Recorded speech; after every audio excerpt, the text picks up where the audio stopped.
I'm Jeff Allen Geare. And this is Darren Geare. You're listening to the Horror Squad podcast.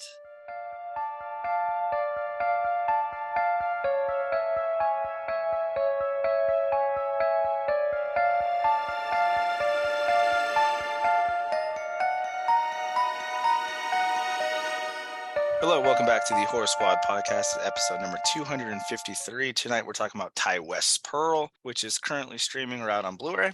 I'm one of your co-hosts, Todd. We have Joe and Steve. Boys, welcome back. It's been a while since we have had all of us, and I think we have an interview, right? Indeed we do, and it feels great to be back. I'm sorry I missed last episode. I really wanted to talk Freddy's Dead, being probably the biggest Freddy head on the show, but, you know, dealing with some sickness. I think everyone has been, so I think everyone's back to normal now. So very exciting. But yeah, interview wise, tonight we had the opportunity to sit down and interview the Geare brothers, Darren and Jeff Allen Geare, whose new movie, The Retaliators, is now available on VOD. I am going to be talking about it on What Watched later. So stay tuned. It was a great interview. Those guys were awesome. Definitely one of my favorites of the year, honestly, because we talked like a lot of interesting stuff. We even talked Hocus Pocus. Fucking, we cannot get away from the Hocus Pocus thing since our event in October. But yeah, interestingly enough, this will be a little tease for the interview. But I was going through one of the brothers, the Geare brothers IMDb's, and he was an extra in the original Hocus Pocus. So we discussed that. So amongst other things, but they had a super fascinating story, which I'll talk a little bit about on What Watched as well. But stick around for it. What were your quick 2 cents on Freddy's Dead? Freddy's Dead, the final nightmare. Yeah. Or is it? I mean, it kind of was, right? Because it really was the last Freddy movie, like real Robert Englund Freddy movie. Because Freddy vs. Jason. Yeah, but that was like its own thing. It wasn't really a Nightmare on Elm Street movie, you know.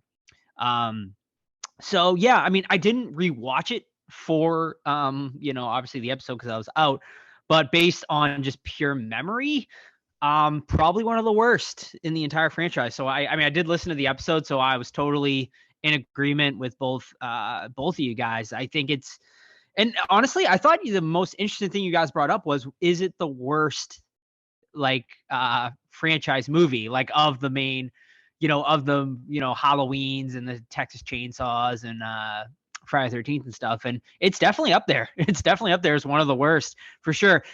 Especially because like, how can it not be, right? Because like we just reviewed Halloween Ends and we like completely shit on that movie. And that was the final segment of that, quote unquote trilogy. And this was supposed to be the final Nightmare on Elm Street movie. And it kind of was. And just to go out that way is just so bad. Like, it was just so terrible. Like, it was Freddy at his absolute worst. I mean, Freddy really went off the rails in this one. It was him at his absolute jokiest and goofiest, which, I understand like Freddy is jokey and goofy, but they went way beyond what he should have been in this movie. And yeah, just a super disappointing end to that Elm Street legacy with this movie. So yeah, it definitely I have it ranked as the second worst in the franchise. Only behind, I want to say, I can't remember what I have as my worst. It might be Part 2, honestly, because I'm a Part 2 hater. Yeah, you are. You hate Part 2. Yeah, I am. But mainly because they just broke the rules of Freddy in that one, and then they never went back to breaking those rules again. So I think they even realized they kind of messed up with that one. But let me see. Let me pull it up real quick. My thing. Actually, I'm sorry. I actually have 2 ahead of Freddy's Dead. The only one I have worse is Part 5, The Dream Child, which I absolutely despise that one. So yeah, amongst the worst in the franchise for sure. So in total agreement with you guys. Yeah, I mean 5 is not great either for sure, but at least it's somewhat of a Nightmare on Elm Street movie. Like there was an attempt made to add to the lore and stuff, whereas Freddy's Dead is just such a fucking mess of a film. So yeah, we'll have to review it one day too, and a New Nightmare too, because that's New Nightmare definitely. That's polarizing for sure. Mm-hmm. Yeah, that might be my birthday pick, honestly. So maybe we'll be reviewing it sooner than you think. But I'm excited to revisit that one because I remember loving it, but it's been probably a decade since I've actually sit down and like watched the thing in its entirety. So I'm excited to revisit it. And we got the new fan-made film that just got announced that's going to be coming out based off of the new Nightmare with, of course, Dylan, Miko Hughes' character, like grown up now and like his nightmares. I didn't read too much into it, but Todd, you were just talking and you said you backed it. Yeah, I backed it, and it's actually been in production for 3 years. It's a short film, but it was shelved due to COVID because they filmed in Canada, I believe, and then the back and forth stuff with all the cast and how they canceled travel, blah blah blah. Yeah, but it's Dylan's new Nightmare, and it's starring Miko Hughes reprising his role from New Nightmare. So I'm excited, man. Like these fan films, especially like Friday the 13th and stuff like that. They're like, you can tell the filmmakers love the stories, and I wish they like Blumhouse would give them a shot. These guys that truly like, horror filmmakers and horror lovers, and just give them money, let them run wild. Because behind the scenes footage looks great. They got that new Friday 13th coming out. That looks fucking great. So yeah, I'm hoping I'm sure you're talking about in the news, but with the Blumhouse merger thing, that they give these guys some shots, like give them 5 million, let them do their thing. Yeah, definitely. Let's hope so. And one last thing before we get into news, I'd like to give a quick shout out to Salem Paracon. They gave me free tickets to attend their convention last weekend, maybe, or 2 weekends ago now. But yeah, basically it was a paranormal / horror convention. Very small. It was at a local college, Salem State University. Yeah, right. That's where this is going. The main reason, once I got the passes, I was like debating if I even wanted to go. And I saw that Hal Havens, of course, Stooge from Night of the Demons was going to be there. I was like, oh, I got to go and meet him because I've never had the opportunity. And he was awesome. Like I said, a very small con, not a lot of people. It was at the college gymnasium in the basketball court. So it kind of like reminded me of like cons before they were ever popular. It was like back to the beginning, back to the basics. So it was kind of cool. I actually met a fellow podcast there, the Ain't It Scary podcast. Very cool, very nice people. They do sort of a paranormal / like cryptozoology type stuff where the husband is a like non-believer and his wife is, and they kind of like go back and forth. So check them out if that is something. Very, very cool, very nice people. But Hal Havens was amazing, very nice guy, super cool. We chatted about honestly the makeup process. He said he was in the makeup chair like at its peak, like when they were peak demons, for almost 11 hours. Which is just absolute insanity to me. And he was like, it was the most money like I ever made in one night. He's like, they had to just get it done in one night. He's like, so like we were in the makeup chair all day, and then we filmed all day.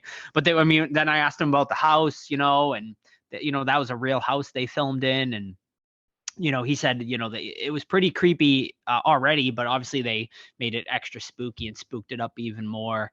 But yeah, super cool, super nice guy. Definitely recommend getting his auto if you ever have the chance to meet him. He's very fair price too, as well. And I got him to sign my Stooge figure, which he was super excited to see. He was very excited about that. And now Linnea is actually coming to Mass very soon, so I'm gonna complete. It's a double pack of her character and Stooge's character from the movie, so I'll get her to sign it and have it complete. So excited about that. But yeah, once again, thank you, Salem Paracon, which I'm thinking they're going to make it a yearly thing. So, worth checking out if you're local to the area. All right, so let's get into some horror news now, ladies and gentlemen. Of course, the biggest thing that has come out recently, and Steve, thank you so much for taking over the news last week. You did a fantastic job in my absence.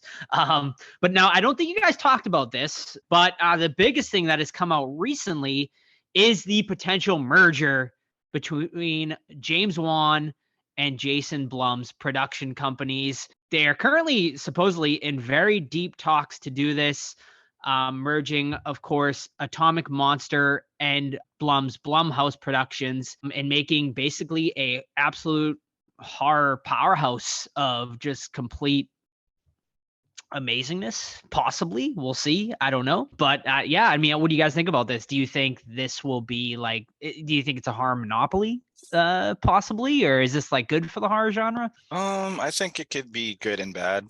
It's gonna suck when they launch their own streaming service, because that's next, with owning all these IPs and things like that, and then we have to buy something else. But like I said earlier, with the fan film stuff, like I really hope it's cool that they have their own thing, Conjuring Universe, Insidious, all that crap. but I really hope that they give opportunities to like these lesser known filmmakers, like the dude that did Deadstream. Like, give him some money, dude. Like, let's see what happens if they have Halloween, because it's Maritime before they revamp that. Give it to a horror lover and let him film something. I hope it doesn't turn into we're only putting out like big ticket items, like like a Disney, Marvel and Star Wars. I hope they do like some smaller stuff like from there, because I don't know. Guess time will tell, right? Yeah, but if you give it to a big studio, does it automatically make it a big movie? Like, for example, Marvel put out Werewolf by Night, which is a small movie, but still Marvel and Disney. So do you consider that a small film or a big film? Just kind of weird tangent. No, to be the devil's advocate, like I think everyone feared that when Disney bought everything, it would be like, oh, we're only seeing princesses now. And that's kind of to go against my own point. That didn't happen. Like, we're getting Predator Prey and all that stuff. We're getting good genre pieces. So to answer that question, no, but I think it's maybe an unwarranted fear that that's what would happen. Like, we'll only see those types of films and maybe not necessarily like those smaller pieces. Yeah. See, I actually think this is a good thing. I think just getting more horror out there is never a bad thing. There's so much indie horror anyway that I'm not like afraid for indie horror whatsoever. Horror probably gets more indie films than anything. If you look at any of the smaller streaming services like Tubi, it's mostly horror, because it seems people like to make small horror films. So I think having more money into the genre is never a bad thing. Now I just hope that either of the sides don't like compromise each other, so we get a ton of Conjuring films out all of a sudden, and they don't have like the quality. Although to be fair, the quality hasn't been the greatest in the past couple films, but still, I'm psyched. More money to the horror genre, never a bad thing to me. Yeah, and I agree. I think mostly it should be great for the genre. I mean, you're just creating more content and you're bringing these two powerhouses together, which should bring more money to both studios too, which should bring higher budget horror movies, which is always a good thing. So the idea behind this alliance, of course, is to increase output. They would like to release at least one horror title a month going forward next in theaters. So I mean, that's pretty big already. Blumhouse has historically done about 3 or 4 a year, so this would be a massive uptick. They also hope to expand into horror related gaming, live entertainment, and audio as well. So we wouldn't just be getting movies. I mean, there'd be a lot of stuff on the entire entertainment spectrum. So yeah, big things coming. Also, horror business continues to boom here as Walter Hamada has joined Paramount. He has been hired to increase the studio's horror output. So, obviously the horror business is booming right now, ladies and gentlemen, with the success of Smile, which came from Paramount. They have decided, Smile made $209 million box office. That is fucking insane to me. Which Isn't actually it more than Halloween? Yeah, I think probably pretty close, if not more. I'm not sure what Halloween put out between. To be fair, they were also streaming Peacock. Yeah, right. So it's tough to judge for that one. Right, but talk about a movie that kind of came out of nowhere and just was an absolute powerhouse in the theaters, which I believe we're reviewing next week. Is that next week's movie? Yeah. So you'll hear our thoughts on that next week. But yeah, so they saw this success and they said, you know what, we want to do more. So they are hired this guy to put out more horror content. So Hamada's mandate will be to release several mid-budget horror films for theaters and streaming a year. So that is the plan there. So, I mean, ladies and gentlemen, between this Blumhouse, James Wan, collaboration, and then Paramount Pictures hiring this guy to output more horror, within the next few years, horror is going to be king, and it really seems like that. And we'll get into it with our year-ender episode, but my God, I think this has been the best year for horror in recent memory, in my opinion. And I think Steve and Todd probably agree with me on that for the most part. Would you guys agree? I do. Oh. We had this debate last episode, actually. Yeah. Yeah. All right, I honestly need to look at my list. But just for reference, Halloween Ends made 104 mil. worldwide. Okay. Not including Peacock, of course, and whoever subscribed because Right. of that movie, blah, blah, blah. But that seems low. But I think we also discussed that it was kind of a gamble to release it concurrently, and maybe they didn't have faith in the film, or maybe this is part of their horror Peacock streaming launch. I don't know, but 104 mil. Mm-hmm. Yeah. All right. Well, next bit of news: Eddie Munson entering another horror universe? Question mark. As he is in pretty lengthy talks, from what I'm reading, to play the lead role in A Quiet Place Day One, which is going to be the next Quiet Place movie. This one, I believe, is more of a spin-off take as opposed to the other two, but they have already cast Lupita Nyong'o, if I'm pronouncing her name right. So yeah, we might have a Joseph Quinn, Lupita Nyong'o Quiet Place movie. So pretty solid casting there. And we'll see. We'll keep you up to date. I would be shocked if he doesn't get cast, honestly, just based on his absolute popularity right now. Bringing him in seems to make absolute sense. So we'll keep you up to date on that. And just a couple more stories. So next bit of news here is Welcome to Derry. Everyone's been very excited about this. The upcoming Pennywise It television series that is going to be on HBO Max. Well, it has been announced recently that Bill Skarsgård is going to be most likely in talks anyway to reprise his role as Pennywise, which obviously I think makes the most sense if you're going to do it, with the Muschiettes, both Barbara and Andy attached to this one. It just makes sense that you would bring him back for this. So yeah, I mean, very exciting. Not really. So the series, of course, will begin in the 1960s, in the time leading up to the events of It Chapter 1.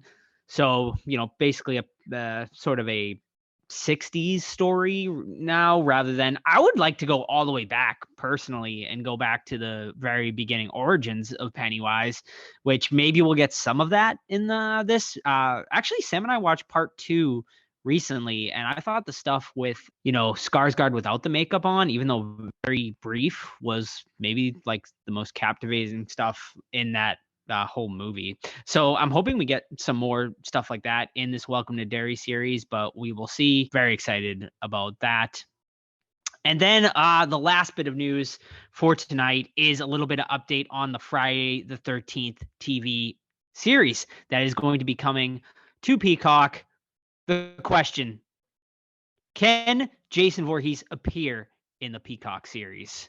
Well, the answer, from what we have based on the lawyers that according to the lawyers here, the Crystal Lake series now has access to all of the other elements from the films, suggesting that the combined forces of Victor Miller and Rob Basarmian will allow the Peacock series to use anything it wants to. That includes locations and characters, most notably, of course, adult Jason Voorhees and his hockey mask. So very good news for fans of the Friday the 13th series.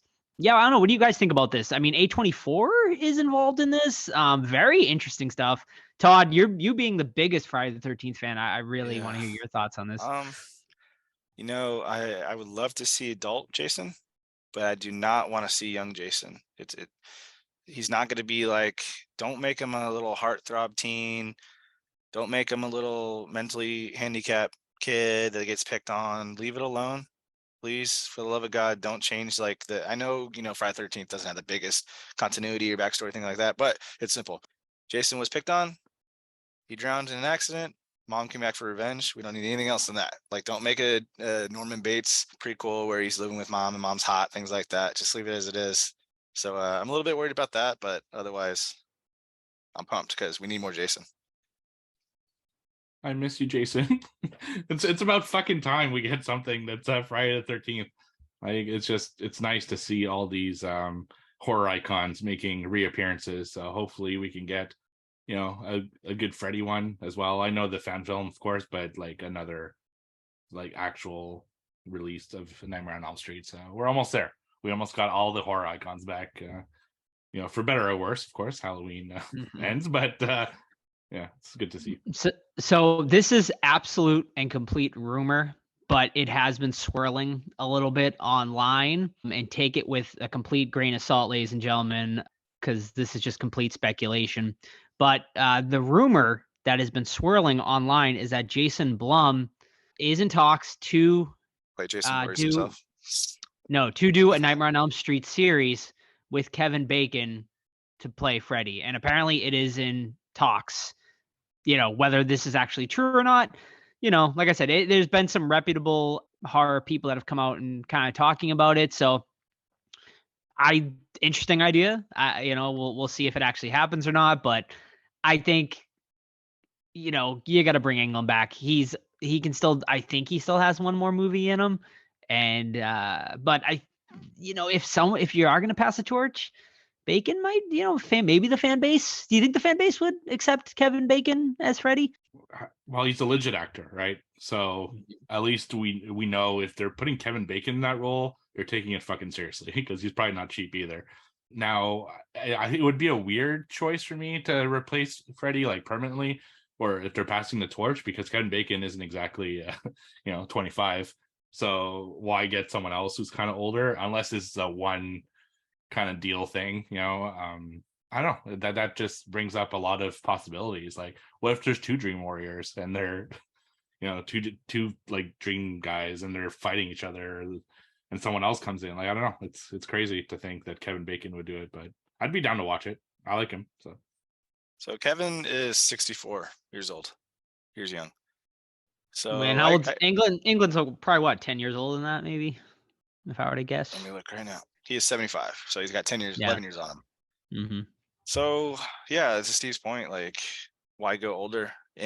But also to his point too, he's a fucking great actor. Plus that voice, his natural voice under Freddy makeup might be freaking cool. But it would be awesome if they just did what they should have done in Ends and just have a legit transfer of power thing. Like, hey, you're the new dream rapist, go get it done, or you know what I mean? Like, transfer, like he's a new dream demon, and then call it a day and start it like that. I think that's the best route to do. But yeah, I would say like, oh, younger actor can't pull it off, but Skarsgård fucking did great, right? As Pennywise, so anything's possible.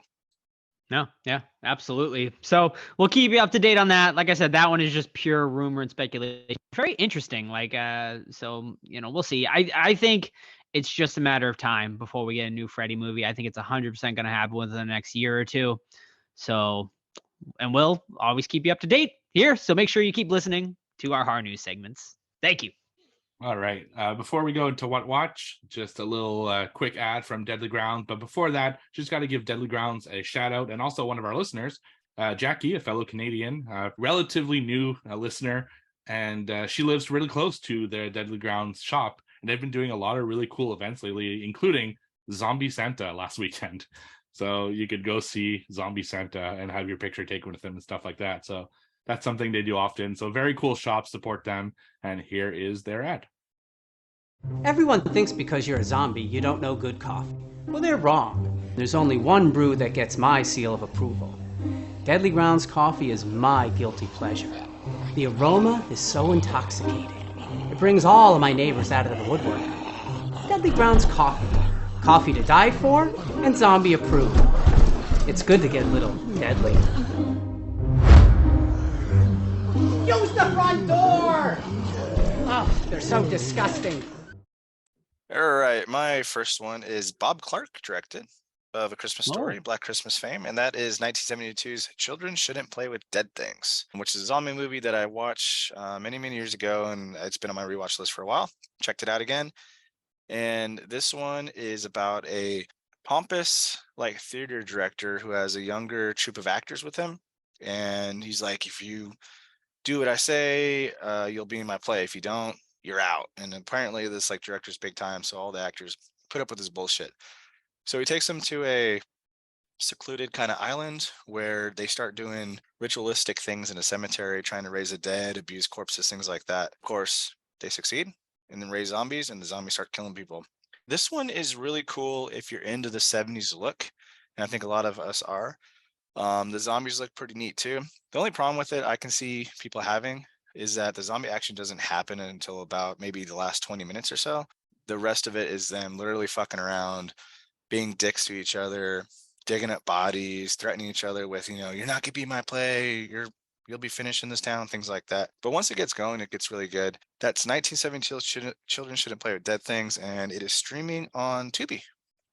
Very nice, very nice.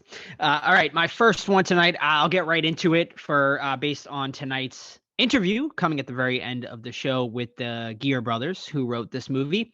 And the movie is called The Retaliators, 2022 release. You can check it out VOD. They were kind enough to send us a screener though, so I was able to watch it through that. So this movie is about, it's really interesting because you'll hear it in the interview, and I'll give you a little tease here. It is very loosely based on something that the Geare brothers and their family went through in real life, which they'll explain it better than me. And I definitely recommend sticking around for it, because it kind of took me off guard when they told me, when they took me through the whole story. Is very shocking. But yeah, so this one is about a pastor who, has a family, and it's around Christmas time. And his daughter is heading to a party when she's basically wrong place, wrong time, right? She's at a gas station. She's filling up her gas, and she essentially witnesses a crime, and she is followed and murdered, essentially. And the rest of the movie follows the pastor as he kind of goes down a violent spiral into weird like underground stuff involving biker gangs and sort of the mafia, and also dirty cops and stuff. So it's kind of like a crime drama horror movie, and I'll leave it at that, because probably the less you know, more the better. This movie opens like really strong. It's pretty fucking wild to start.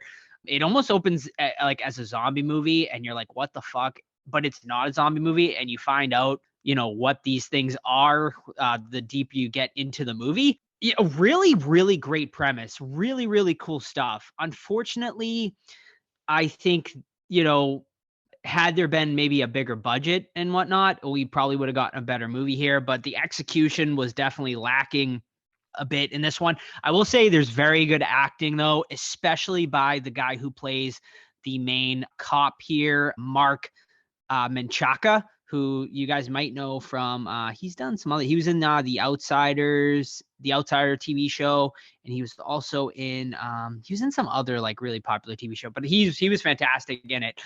Also, if you are a fan of like, I guess like new metal rock music, there's like a lot of fucking random ass cameos in this. Jacoby Shaddix from Papa Roach plays like a pretty semi-major character in this one. Also, we get cameos from Cut Tommy my Lee. life into pieces. That's right. Also, Tommy Lee is in here as well in a very small role, and also Five Finger Death Punch.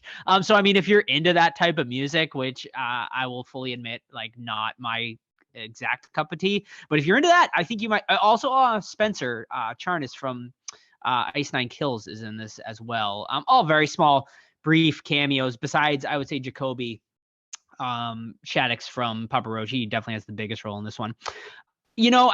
They really forced the music though into this new metal soundtrack into this movie, and most of the time it just didn't fit with the tone of the movie, and that was a big problem for me, because I feel like it leaves me a bit frustrated, because I think there's is a pretty solid movie in here, and there's definitely moments of really great stuff in here, but it just lacked, I guess, at the end of the day, direction. But I mean, great writing by the Geare brothers. I definitely want to see what they have up their sleeve next. And like I said, I definitely think it's a watchable movie for sure. And I think other people will definitely enjoy it more than I did. As it stands for me right now, I gave it a 2.5 out of 5 over on Letterboxd. So, it's okay one-time watch, but also not something I guess I would run out to go see either. But like I said, fans of like that type of music and stuff, you'll probably enjoy it a lot more than I did.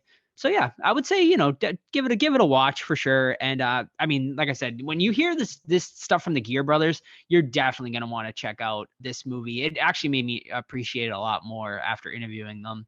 So yeah. Awesome. So my first one I watched this week is a 2022 film that I found over on Netflix, and that's Valley of the Dead. So this is a Spanish film and takes place over the Spanish Civil War, but honestly, it looks more like World War II than anything because you have Spanish soldiers, you have Russian soldiers, American soldiers, and Nazi soldiers. So it feels more like a World War II film than it does Spanish Civil War. I'm not exactly sure when the Spanish Civil War was. Maybe it was around that time, but anyway, so this guy he fucks up. He like accidentally does something to a very powerful person in the military, and he's about to get executed. But because he knows like somebody in a high ranking, he kind of gives him one last chance. So his one chance is he has to deliver something to like another general across the country, and he's like, I can't do that. I'm gonna get fucking killed because it's very dangerous. There's a lot of people like fighting. There's a lot of war going on between those two territories. But he's like, either we kill you now or you have a sliver of a chance and go through that territory and deliver the message. So it's like, okay, fuck, whatever. So he does that, and sure enough, not very long into it, he gets caught by another troop, and they kind of, they're not sure what to do with him. And as they're discussing what to do with him, they find a dead like paratrooper, and they're kind of like messing around with the body and stuff, and all of a sudden the body comes to life, and they realize that they are in a zombie apocalypse. So the rest of the movie takes place with the group of soldiers who have kind of an uneasy alliance because they meet other groups throughout the time as well. And it's like, not only do they have to deal with trusting themselves, like the people within the group, but now they have to also fight this zombie apocalypse. This is a movie I'd never heard of. Honestly, I was just looking for something to watch on the plane. So I tended to watch this on my phone on a plane. But 30 minutes in, I actually stopped it because I liked it so much that I wanted to give it like a proper viewing, which is saying something, that's and yeah, it's something I really liked. It was actually a really good film. It reminded me a lot of the Zombie Army games for people who have played those. I know people who listen to Todd and I's other podcasts, Let's Speak Geeky Game podcast. We reviewed Zombie Army 4, and it has like vibes of that because it's military, it's like World War II era, and it's got zombies and stuff. It's got comedy, great action, really good zombies too. It's got solid kills, some surprisingly like sad moments, and I really like the cast. Like, you really each of the cast members, or most of them anyway, have a unique personality that you kind of attach to. And yeah, I think this is an underrated gem. Now, I don't know if people are going to like it as much as I did. I just really like this very specific genre of films, both military and zombies. So it was right up my alley. But I still think it's something that people should check out. So that's Valley of the Dead over on Netflix. Yeah, I added that to my watch list because that sounds great.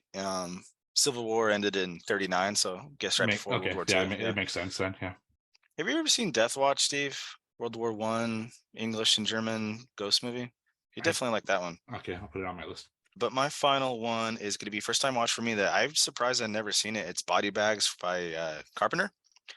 So this one is 3 stories long with a wraparound by Carpenter. He plays a mortician that's really creepy, and he's talking about dead bodies and going over their stories, things like that. So the first one is a young lady at a overnight gas station job, and there's a serial killer on the list, so we follow her around. The second one is Stacy Keach is this older gentleman. He's kind of suave, he's well off, but he's losing his hair, and he tries a miracle operation to get his hair back. And the third one is Mark Hamill, Luke Skywalker. He plays a baseball player, and he loses his eye in a car wreck, and he does an experimental eye transplant. I think the strongest one is probably Mark Hamill's. His performance is just like really good. It's really a shame that he got typecast so early in his career because he's actually like a really decent actor, but it is hard to not see Luke Skywalker in that one. But the caveat with that one is he gets an eye from a serial killer. So the serial killer kind of his like persona transfers to Mark Hamill's character, and he tries to kill his wife and things like that. Stacy Keach's performance in the second option is like really good. He plays like it's always nice to see like these handsome, tough guy, older characters play vulnerable. And he does that with like losing his hair and, it's losing his power, things like that. So he gets like an alien creature kind of thing that they implant in his skull, and then it kills people. And then the first one, probably on paper going to be the best one with a serial killer at a gas station overnight, but in my opinion was the weakest. Stronger performance by the lead character, but overall kind of a miss. It's a shame that this wasn't picked up as like a Tales from the Crypt anthology, because like Carpenter is really creepy. Like the teeth prosthetic he has is really good. His pasty skin is awesome. So overall, it's like a solid 3.5 or so, because it wasn't like, while it kind of had some cool stuff, nothing really like stuck out where I'm like thinking about it days later. But yeah, it would have been nice to see where this could have gone if it got picked up for series. That one is streaming on Shudder, actually, in the US. Yeah, it's a fun one. I actually watch it on YouTube. It's like fully on YouTube as well. Like I watched it like 4 or 5 years ago on there, so you can watch it on there as Nice. well. Yeah. All right. My last one tonight is a brand new 2022 release. Just released, I think, a week or two ago, and I watched it based on the recommendation of Blade Disgusting, who put a pretty interesting review of this one on there. And this movie is called Soft and Quiet. This one is, I would say it's definitely borderline horror, but essentially, man, I would say the less you know about this, maybe the better, but I will speak a little bit of it. But if you don't want to know anything, skip ahead a minute and you can hear my thoughts after.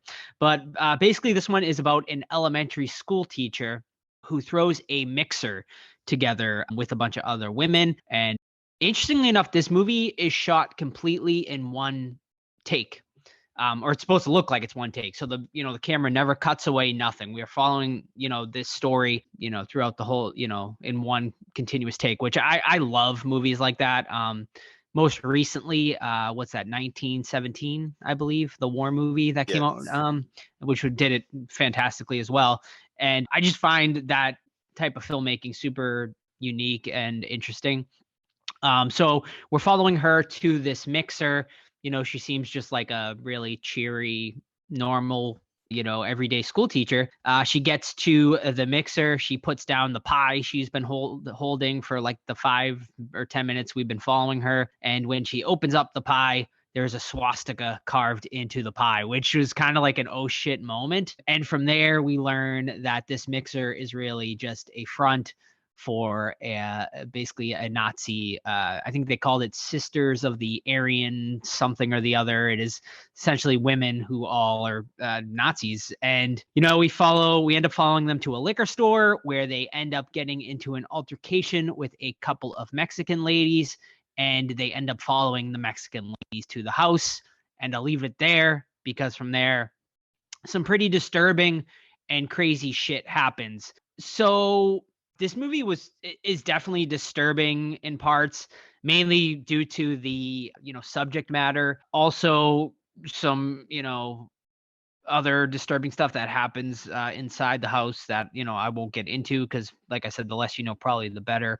But I think it's definitely worth a watch. It's super interesting. The way it was shot was awesome. My biggest problem with the movie is I just wanted more out of it.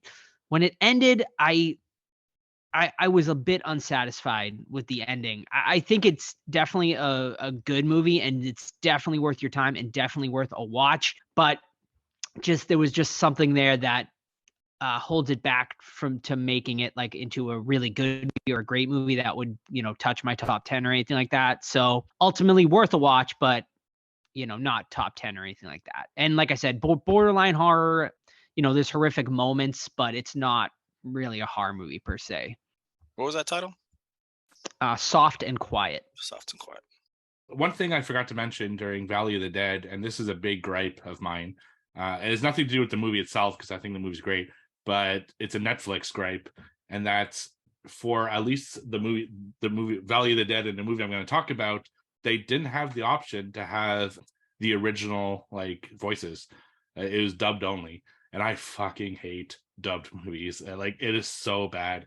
And unfortunately, I think that hurts the movies that you watch. Like I still saw through it with Valley of the Dead, but Netflix, you need to give us a fucking chance to just have subtitles because you lose a lot of the performances in movies like that. So do better, Netflix. And speaking of which, my next one is a 2022 film, which I also watched on Netflix, and it's also unfortunately a dub movie because it is a German film, and that's Old People. So in this movie, all of a sudden, out of nowhere, people who seem to be over the age of 80, they don't specify that the age, but it seems to be like people who are 80 plus who have been kind of, in homes and in poor health and neglected by the younger people who are taking care of them, all of a sudden go into this weird trance and just start fucking murdering everybody that's younger than them. So the story takes place, so they show kind of the night that it happens, and then it goes back a little bit where this family is going to a wedding, and they haven't seen their grandfather in a long time, who is in a home in the town where the wedding is happening. And there's a lot of family drama, but that isn't interesting at all. What is interesting is that they go to an old folks home, and the old folks start kind of acting really creepily as they go visit their grandfather. And sure enough, they start just acting weird and doing things that are kind of creepy, like staring at them and biting on weird stuff. And anyway, it's a whole thing. And finally, they leave the home with the grandfather because they want to bring him to the wedding. And the old people from that facility can hear the wedding music from far, and they weren't invited, right? Because obviously they can't bring the whole old folks home to the wedding. And then the guard there is super rude to them, like, guys need to go to bed, you can't stay up here and listen to the music. And that's when I guess the turn happens over that course of that night, and they just go fucking crazy. It's almost like an infected film, like 28 Days Later, where they start like puking really gross shit, and the gore is like insane. They really go after the people that are taking care of them and young people. And then it becomes almost like a zombie film, almost like Night of the Living Dead, because the people who are at the wedding, they're kind of stuck in this cottage, and the old people are attacking them. And it becomes kind of that type of movie where they're trying to survive as these old people are kind of murdering everyone.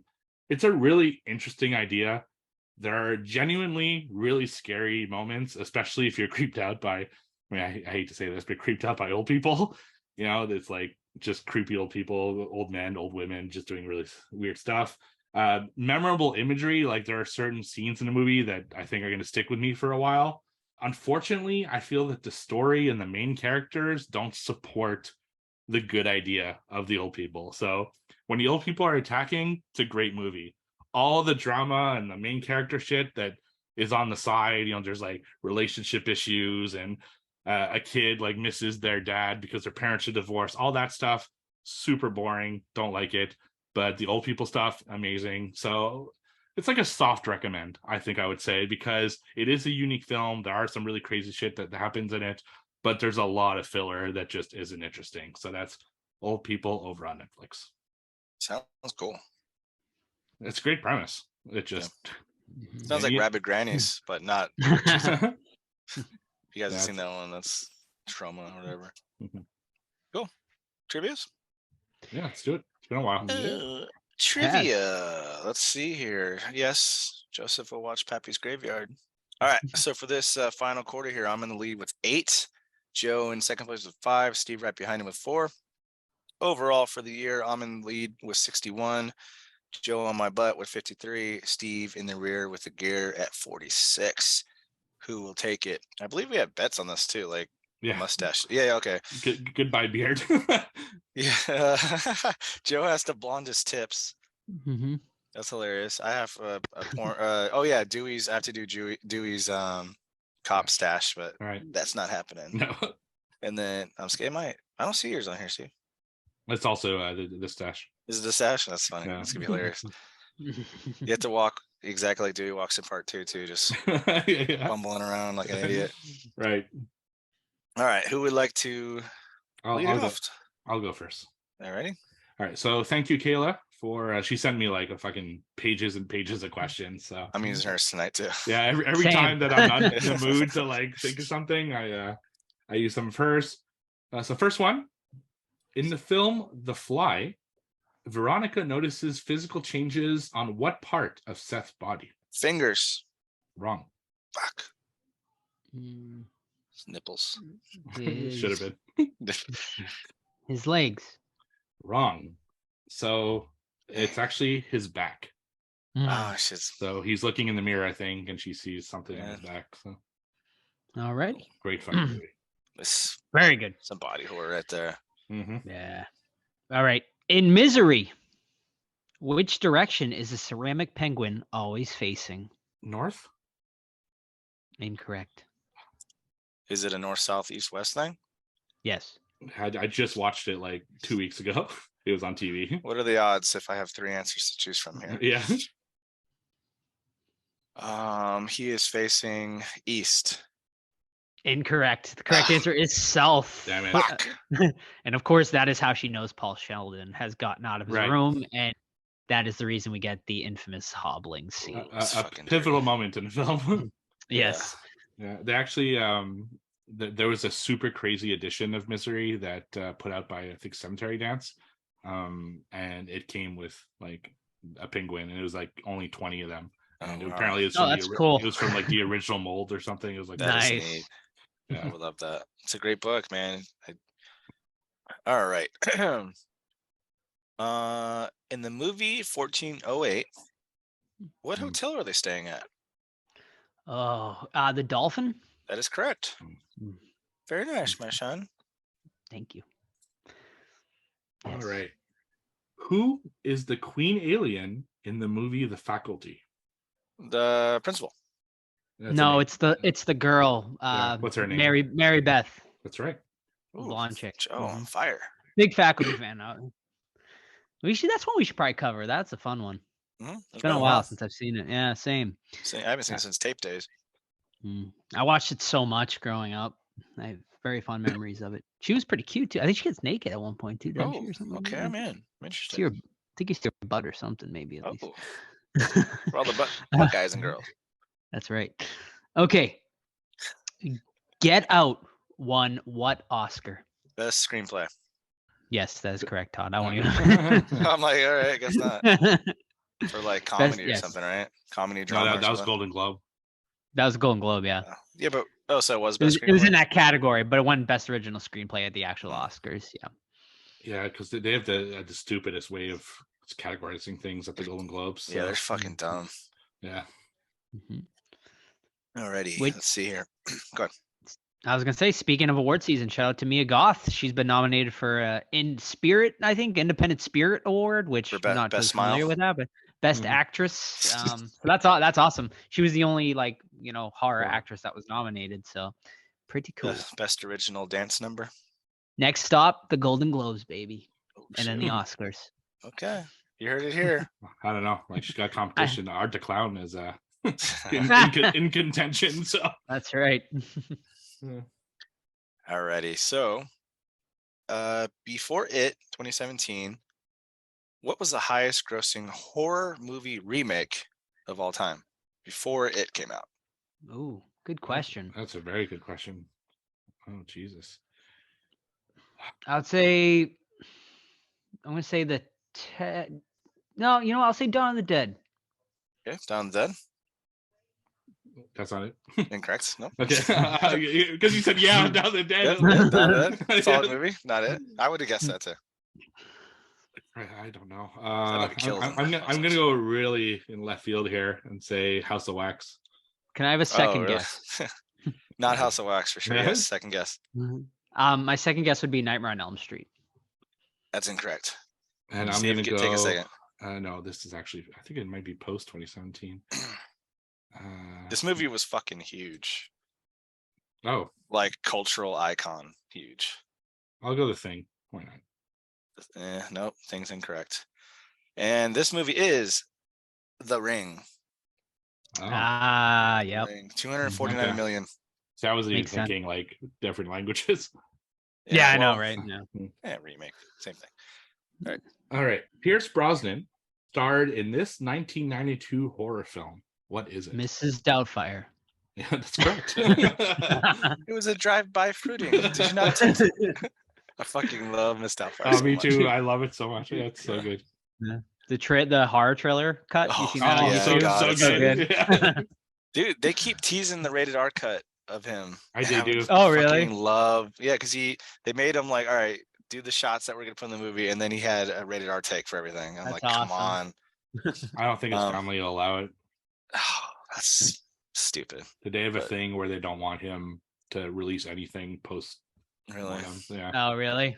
Mhm. Interesting. Well, that's their call, right? Right. Pierce Bronson, huh? Did a horror movie in '92. Oh yeah, back to the question. Yeah, I'll give you guys a hint after one guess. Dante's Peak. Great movie. Great movie. I don't think it's a. I mean, volcanoes. It's also like Yeah. 96. So The is it grandma 96? going through that water was pretty horrific. Grandma fucking toughed it out, Yeah. dude. She did.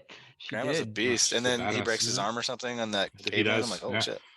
It's a great movie. I got nothing. So if you want to All give right, us a so, hint. yeah, a hint. It's a Stephen King adaptation. Oh, Pierce Brosnan and a Stephen King in '92. probably something I haven't seen. I'll say The Langoliers. No. Right. Good thinking, but no. Ooh, good thinking. Yeah. It's like around that time of like TV movies and shit. I really don't know. So what we were looking for, it's a loose, very loose Stephen King adaptation. It's The Lawnmower Man. Oh. Oh. Okay. I Fucking think I've seen it. Horrible movie. I'll pass then. Yeah, it's like it must be horrible, even worse now. Like I remember watching it in the early '90s, thinking, "Wow, the CGI is awful in this." So I can only imagine in 2022 what it looks like. It's probably just the worst. Yeah. Is it a guy like it's a lawnmower? It's a lot. It's like a guy who's a lawnmower man. He like cuts people's lawns, and someone invites him in to play as like VR video games. But in '92, so cool. It just doesn't look good. And then he becomes like obsessed with it, and it just becomes this whole personality, and he becomes like crazy and stuff. Before it's time, maybe. Way before it's time. Yeah. All right, my last one here. Yep. Let's go with a tagline because everyone loves taglines. Kayla loves taglines too. Here it is. Every legend has its dark side. Ooh. Oh, every legend has its dark side. I'm just gonna take a shot in the dark here and say Gretel and Hansel. Gretel and Hansel is incorrect, which is a good movie though. It's a very good guess. God, I have no idea. I'll just go. I have no idea. Nothing. It's gonna be like a movie like that, right? Though, like based on a fairy tale or something. Yeah, you're on the right track. Yeah. Go ahead, another guess if you go on it. Every legend has its dark side. I mean, yeah. I mean, I don't. Nothing. I have no idea. Darkness Falls, which is one I haven't seen in quite a long time, which I think is Tooth Fairy, right? Tooth Fairy, yep. Yeah. I've never seen that one. Is it good? I remember it not being great. Really? I remember being okay, but not like anything super. That would have come out late '90s, maybe. Yeah, I think it has the dude I'm gonna have from to fucking look it up. The dude who's in Seventh Heaven, I think, is in like Seventh Heaven. I forget his name, but I think Van Der Beek. Or is that not Seventh Heaven? No, that ain't Seventh Heaven. Darkness. That's Dawson's Creek. Well, that's close. 2003. Darkness Falls, and I guess we're looking for Channing Clay. That's the main dude. All right, maybe I'm wrong. All right, I'm not thinking of the right movie then. You got your '90s teen sitcoms mixed up. Yeah, I guess so. Yeah, I have no memory of that movie. Not much of it anyway. Who directed that? I feel like it was someone famous, but I could be wrong. That is directed by Jonathan Liebsman, who directed the new Ninja Turtle movies, Battle Los Angeles, Halo TV show, Wrath of the Titans. So I guess some bigger budget stuff. Yeah, some stuff. All right. Well, I remember it not being great, but I could be wrong. It's been a long time. All right, my last one tonight. Match the country of origin to the movie. Ooh, okay. Let's do it. And the movie is The Human Centipede. Germany. Incorrect. That's what I thought, but it's just the actor is German, I think. Is it Hungary? No. I'll give you guys another guess if you would like. Austria? No. Son of a bee. Are we in the right vicinity? I mean, I'm not great with world geography. I feel like you guys are in the right sort of area. I'll go something crazy No, fuck, I have no idea. This is Sweden. I have no idea. I Yes, think the it's Swedes are a close. little. Is Close, it but no close? cigar. The correct answer is the Netherlands. Netherlands. Yeah. Well, don't go to Netherlands because you get centipeded. Or don't go to times. the American US too. You get centipeded. I- Isn't that part I- 3? I think it's time. Yeah, that was in the prison. I think it's like a Texas prison or something. Probably. It was so bad. I was gonna say, I think it's time though. I think it's time for a new human Yeah? centipede.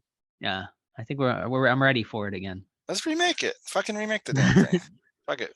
I'd be down for it. It's a really like I actually think part disturbing 1 is premise. actually a good movie. Like It is. I think part 1's a legit good movie, and then part 2 is just like Part disgusting for 2's like a disgusting sake. parody of it, right? Or like Yeah, part well, 1 it's exists like in real life or something. yeah, it's very meta. Yeah, like that. Yeah, like the guy is a huge fan of part 1, and he's so obsessed with watching the movie that he creates his own human centipede. But like, he's not a surgeon, so he's like stapling their asses to the mouse and stuff like that. It's fucking wild. And it's in black and white, which is the weirdest part about it. Yeah, it's in black and white.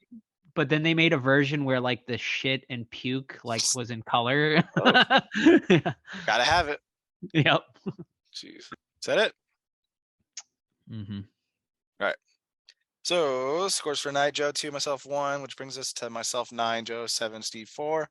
Overall score: myself 62, Joe 55, Steve 46. And thank you, Kayla, for providing all those questions tonight because we're lazy pieces of shit. And what else we got here? We only had 2 weeks to think of them, but it was. I know. 2 weeks of like literally not doing shit because we're all fucking sick. Yeah, I was on vacation doing nothing, and I still like fucking didn't think of it. Yeah, it's hard sometimes. It's tough to find that balance of like you can get it, but not too hard and not too easy. It's just. And then Todd pulls a fucking question like, name one character from this movie with 100 characters in that we it, just and we watched. can't get it. God, that was such a dick move. It worked so well. We suck at character We're the names and worst. taglines. Yeah. Oh boy. You need to pull out your French ones though. If you need me to ask one character besides Pearl in this movie, well, I guess Howard, but that isn't. Besides Howard, yeah. I don't know if I could. I don't know if I could tell you 5 characters in this one. So. Right. Father. Father. She calls him Mother. Mother. Mitzi. Scarecrow. And what's the guy's name in I the don't know, theater? but I really liked him actually. Mustache. Though, I can't remember his name. Yeah. Mustache. Mustachio. Fucking. All right, let's go. Are you guys ready for it? Pearl. Straight from the back of the Blu-ray, filmmaker Ty West returns with another chapter of the twisted world of X. In this astonishing follow-up to the year's most acclaimed horror film, trapped on her family's isolated farm, Pearl must tend to her ailing father under the bitter and overbearing watch of her devout mother, lusting for a glamorous life she's seen in the movies. Pearl's ambitions, temptations, and repressions all collide in the stunning Technicolor-inspired origin story of X's iconic villain. So for those of you that haven't seen X, you definitely should see it before watching Pearl. You're going to miss a lot of like in-between stuff, especially like that we're in the original setting that is in X. So just go back and watch X before Pearl, in my opinion. Pearl starts off with Mia Goth, just like the back of the Blu-ray said. She is leading a very sheltered life. It's in the middle of World War I, as well as the Great Flu.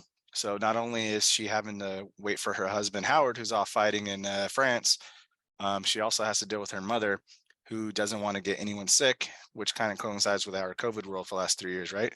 So she's already got some mental disabilities, right? Some shortcomings, and then add to it the fact that, she's not allowed to even dance, wear nice clothing.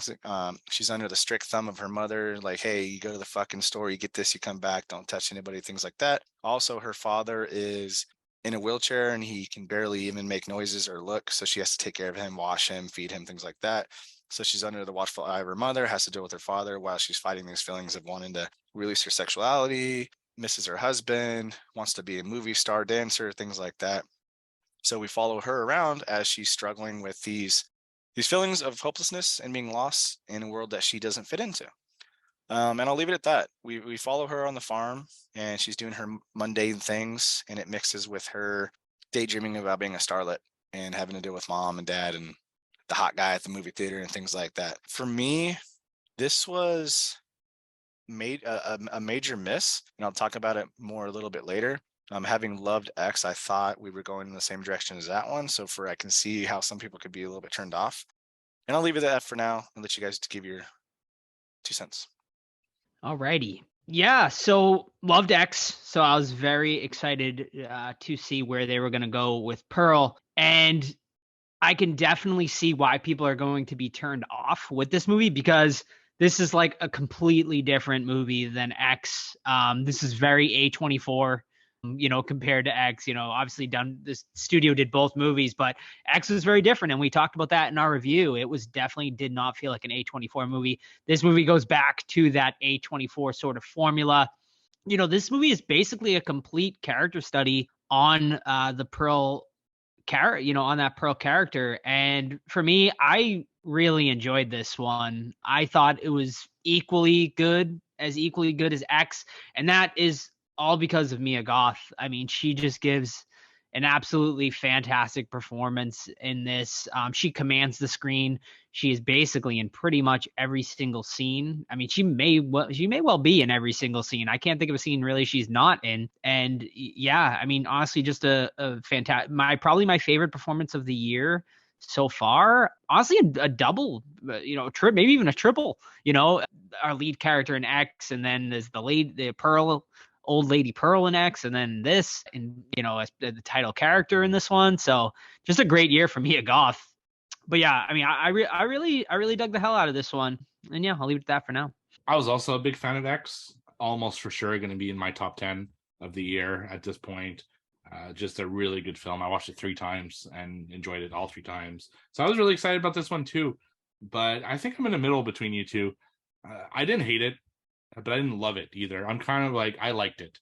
It's definitely a completely different tone than the first one, and maybe that's kind of set my expectations in the wrong way. So maybe this is a movie that I would like more if I rewatched it, knowing kind of what I'm getting into the second time. This reminded me a lot of like Joker, in the sense that if you're going into Joker as a superhero film, you'll be super disappointed. But if you're going it as a character study, I think there's a lot to like about it. And that's how I kind of felt about this movie, with horror being the genre and, Pearl being kind of the character study. I find the horror failed a little bit with me on this, and that's where I guess most of my issues come. I don't think the kills were that great or that memorable. I thought the kills in X were fantastic.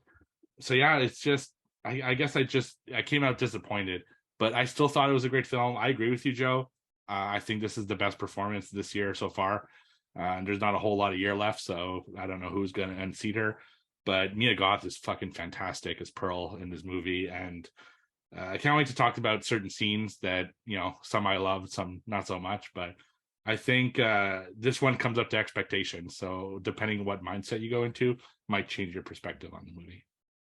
Yeah, I didn't dig the whimsical route they went. Like it seemed like it was trying a bit too hard to be weird, you know, but not in a way that X was weird, which is like strictly kind of like TCM love story. This one just seemed like it was like, look how bright and colorful we are. Aren't we weird? Like it didn't sit well with me. Yeah, I mean, obviously, like it's pretty obvious he was going for like a demented Wizard of Oz story here, because like you have the cut, like it's very colorful. You have that scene with the Scarecrow.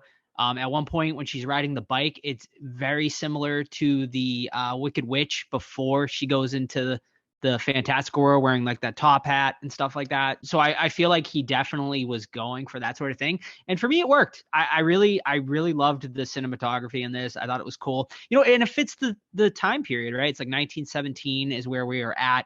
So for me, it just all worked. Yeah, personally. Yeah.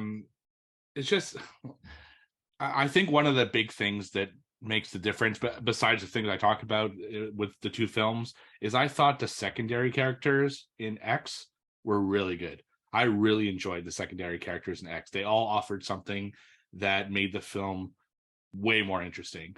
Whereas I wasn't super into the secondary characters in this one. I mean, the projectionist was kind of cool, but maybe a little bit too dickish to me. The parents were okay, but I didn't really care about their fate too much. I don't know. I guess I was missing that element that X had. So when you focus on one character for so long and don't really have anyone great to play off of it bored me a bit at times, and that's kind of one of the big issues that I had with this movie. Yeah, I mean, I thought the projectionist was like solid. I thought they had like a good rapport, good back and forth. I actually I enjoyed the sister-in-law character a lot too. I thought they like, had a good friendship there. And when she finally meets her fate, I did kind of feel bad for her. I definitely felt bad for the dad, because that was just a terrible, shitty situation. But he didn't seem like he wanted to die. Like I feel like if I was in that, if I was like that, I would just be like, put me out of my misery, please. But he didn't. He definitely seemed to put up a bit of a fight there. Yeah, And then about to feed him to the fucking alligator too. right, that's right. Yeah, I mean, and it was also some great callbacks. Yeah, to that first movie, you get the alligator that makes a little more sense, I suppose, now than it was kind of random in X, but they kind of pushed it a little bit together in this one. Same, I liked with the car that you see in X, and it puts that story in there as well. So there's some really cool little Easter eggs too, for the fans of X. But I mean, I can understand why you are not a fan of this one, Todd, because it is a completely and totally different direction, from X, which it's an interesting choice, because the first movie is basically Texas Chainsaw Massacre, whereas this one is not at all. Very much slow. I mean, I timed it actually. We actually don't really get into our first bit of horror until about an hour into this movie. It's a lot of buildup. But for me, like, I don't know. I just found Mia Goth really captivating, and I personally was never really bored. I was always interested in where it was going to go. Yeah, see, like I'm. This is probably my biggest difference from you guys is I didn't think her performance was good. There were times where like her performance as someone suffering through like severe mental health issues was believable, but like the last scene, her smiling, was just not. It was just dumb to me, and her riding the scarecrow was stupid. She played her character like she was 12 years old and like never acted like an adult until the monologue scene, which was cool, and then it kept going on and on. I'm like, how much like narrative do we need to be thrown at us? I felt it was kind of like a cheap way to showcase her acting ability, which is good, like I said, but then it's like, all right, you're over the top, tone it down. And it just like her delivery of some things like took me out of the film, like where I was just focusing on her acting instead of her being like being this character. It just looked at like, oh, this is her range, and if that makes sense to you, like they were just trying to showcase her range instead of actually playing a character. I didn't find her believable. Yeah, I see. I wonder if I had not seen X, if I would have thought her performance would be as good. I feel that having watched X 3 times, I really picked up on things that her character did in X that she took, in this movie. Like, for example, the way she dances is very reminiscent of the way she dances when she kills her first victim in X. And the movement is almost like identical. And I like that. It shows consistency, and it shows like that this is really the same character. And there's a lot of little like nuances in the way that she looks, in the way that she talks, in the way that she like how horny she is and stuff like that, that I think I appreciated more in her performance in Pearl, that because I saw X. So I'm wondering if I didn't see X, if I would pick up on all those things and think that it's a good performance. Yeah, I was debating after watching it, because I watched it again today for the second time, and I still think it holds up on a second watch, this movie. But I was wondering, I was like, I know Todd said you have to watch X first, but I wonder if it would be better to watch Pearl first and then watch X. You know what I mean? Like I don't know what would be the better way to go about it, but I think you could do either way. But what do you guys think would be the best way? I think still X in my opinion because that's the better film. Mm-hmm. And I think a lot of the like for Pearl is because we saw X. I think that's where I would go with it personally. So I was thinking about that after watching the movie too, and something if we ever got to talk to Ty West, I'd be curious about is how he expects us to watch these movies once they're all released and we've seen them. because he goes from X, let's say present time, to the past, then to the future, right, with Maxine. So does he want us to watch it that way? Does he want us to watch it chronologically? Like, it's a very interesting concept. I personally, if I were to rewatch these movies, of course Maxine's not out yet at the time of this recording, but if I were to watch them, it'd probably be Pearl first, X, and then Maxine, because then you see the slow progression of the characters. And hopefully they explain some stuff in Maxine, because we still don't really know why Maxine looks like Pearl, unless I missed it. But I'm really curious as to what the fuck that is about. I think it was just he just wanted Mia Goth to play both characters. I just think it's a he like cutesy obviously thing. I think he has like a good rapport with her, obviously, and obviously because she actually, if you notice in the credits, she actually co-wrote this movie, Pearl. So they obviously really hit it off doing X, and then he kind of gave her part of the reins in this movie. So yeah. It had to be a conscious choice. I don't think it's just because you like the actress. I'm going to put you in two different roles in the same movie. Like we talked about it when we did our X review. There's a very conscious choice there that you're making her both Maxine and Pearl in X, and then showing Pearl young just to really hammer home that they look exactly the same, basically, minus Well, some of the features in her face. But right. I guess, the choice would be, and this is just my opinion, obviously, would be because Pearl, that's who Pearl wants to be. Pearl wants to be Maxine. Like, that is the life she wanted to live.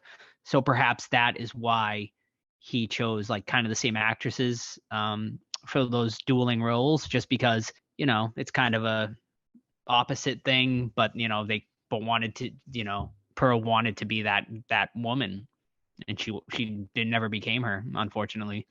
Or fortunately, because Or she's crazy. fortunately. I mean, it depends what you. Yeah. I mean, She's crazy depends. from the beginning too. It's like Yeah. it's not a slow. I think someone mentioned like slow buildup, which she kills fucking Mr. Goose for no reason. She Feeds into does. the She does. fucking Mhm. gator. But some of the stuff I thought that was like just unintentionally hilarious was I I do not like the projectionist character as a person, because like he's a veteran and he knows what Howard's going through and he still fucks his wife like in the theater. I'm like, you're a piece of shit, dude. You deserve it. But he takes her back and shows her porn, 20s porn, which is so fucking awkward. And she's just like her over the top self, like, what are they doing? And it's like it was just funny. I didn't get why she took a gator egg and then the very next scene crushes it. Did you guys know or insight or anything? I think it's just to show her unhinged, side. That's how I took it anyway. yeah, I took it like that as well, and I also took it like the gator is her one pet. There's no one else. There's nothing else that's going to come in her way. No other animals. It's so she's killing the eggs to basically keep the gator in check. Hmm. I also really liked the sort of the metaphor with the pig. It was kind of, it started kind of good, and then it was kind of, I felt like it was kind of showing Pearl's kind of descent and rot as well. I feel like that's what he was going for, obviously. And I really dug that. Sorry, I thought her freak out after she lost was like hilarious because she had like snot rockets dripping out, and I'm like, get up, calm down. And then she puts Mitzi on blast, even though Mitzi didn't win, and it cost her life essentially. She had to lie about winning, and then Pearl told her all this shit about her life, and then kills her. Like I felt bad for her too, like you said, Joe. Yeah. What do you guys think of the kills in Pearl? I thought they were kind of lacking, especially when we compare them to the kills in X. Yeah, no, absolutely. They definitely pale in comparison to X. But I was okay with it because like this is just a different type of movie, obviously. Like the X is just complete slasher craziness, whereas this one's a little more toned down, obviously. But overall, like nothing super memorable. I guess the mother fire scene was pretty cool. And I guess the very ending with her cutting Mitzi into pieces was pretty cool. But yeah, I mean That was nothing, neat. but nothing as memorable as X. Yeah, I agree with you. The dismemberment out of nowhere was pretty good. Did you have one, Steve? Yeah, I think that's the best one. I agree. It's the rest were really like the projectionist was kind of boring when she took out the pick there, I don't know, I expected more out of it. You barely see anything really. It was disappointing. The scene of her walking to get the axe to kill Mitzi was pretty disturbing. How just like happy That was she is. probably the most X thing in this movie. Was it's almost like she, again, going back to what I said before, that's when she went full Joker, right? She had the suit, she had like her dress, she was projecting the way that she really is, and that was her turning into Pearl from X rather than Pearl from Pearl. Yeah. Question for you guys: is Howard the current dumbest person in horror right now? He comes home from fucking World War I, sees his dead parents-in-law or whatever rotting, and his fucking wife does this creepiest smile for like 9 minutes straight. Dumbest person in horror? Question mark? I mean, yeah, right. That's like the most kind of questionable thing in this whole movie is definitely the biggest question. Why did Howard decide to stay with her after that? And I guess we'll never really know. Like, I mean, I'd have to go back and watch X. I don't know if there's any ever mention of like why he decided to stick around or whatever. I mean, listen, like you can love a woman to the moon and back, but if someone pulls some shit like that, I don't know how you can stick with them. I mean, did you see what she did to that scarecrow? I mean, they weren't riding in 1919, baby. She invented it.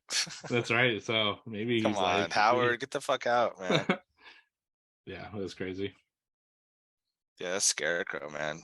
That was a creepy ass Scarecrow. Oh my god, she went after that Scarecrow. Holy shit! Like, I was expecting her mom to pop out of the corn and be like, "I told you." Yeah, something, right? Because I almost thought the Scarecrow would like wake up or something because it was a really like creepy design on that Scarecrow too. It's interesting. I'm kind of surprised they didn't go that way, considering like how kind of fantastical the movie was. They could have did a kind of a thing with the Scarecrow. That actually would have been kind of cool. But. Yeah.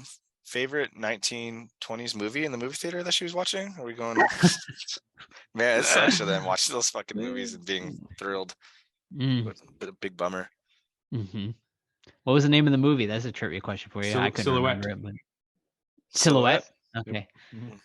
Was that the porn? No, that's the one where that she had the booklet from. Oh, okay. Yeah. In the porn, he was like, it's actually a real porn. Oh, really? Yeah, I read the IMDb trivia, and they actually picked an actual porn from that time. That is so funny thinking about them. All right, guys, what are we gonna get for this fucking the shot? Man, that's funny. Terrible porn. Yeah, let's break the porn. Forget the movie. Yeah. Oh, bathing in front of dad's super weird, even if he is in a semi-conscious state, right? Agreed. Yeah, that was kind of weird for sure. Very strange. Mm-hmm. Oh, and I had one stupid issue that I picked up on. You guys probably did too. The projectionist is like, "Hey, you come and knock on this door anytime I'm here." She goes back, knocks on the door, and then he walks her through like a fucking mile of hallways. I'm like, there's no fucking way this asshole heard her knocking her mouse knock, teet, teet, teet, and he's watching freaking porn 4 hallways over. So I just thought that was funny. I thought that was like the door to his room, but no, it's way out of the way. But that's all I got. That's just a stupid observation.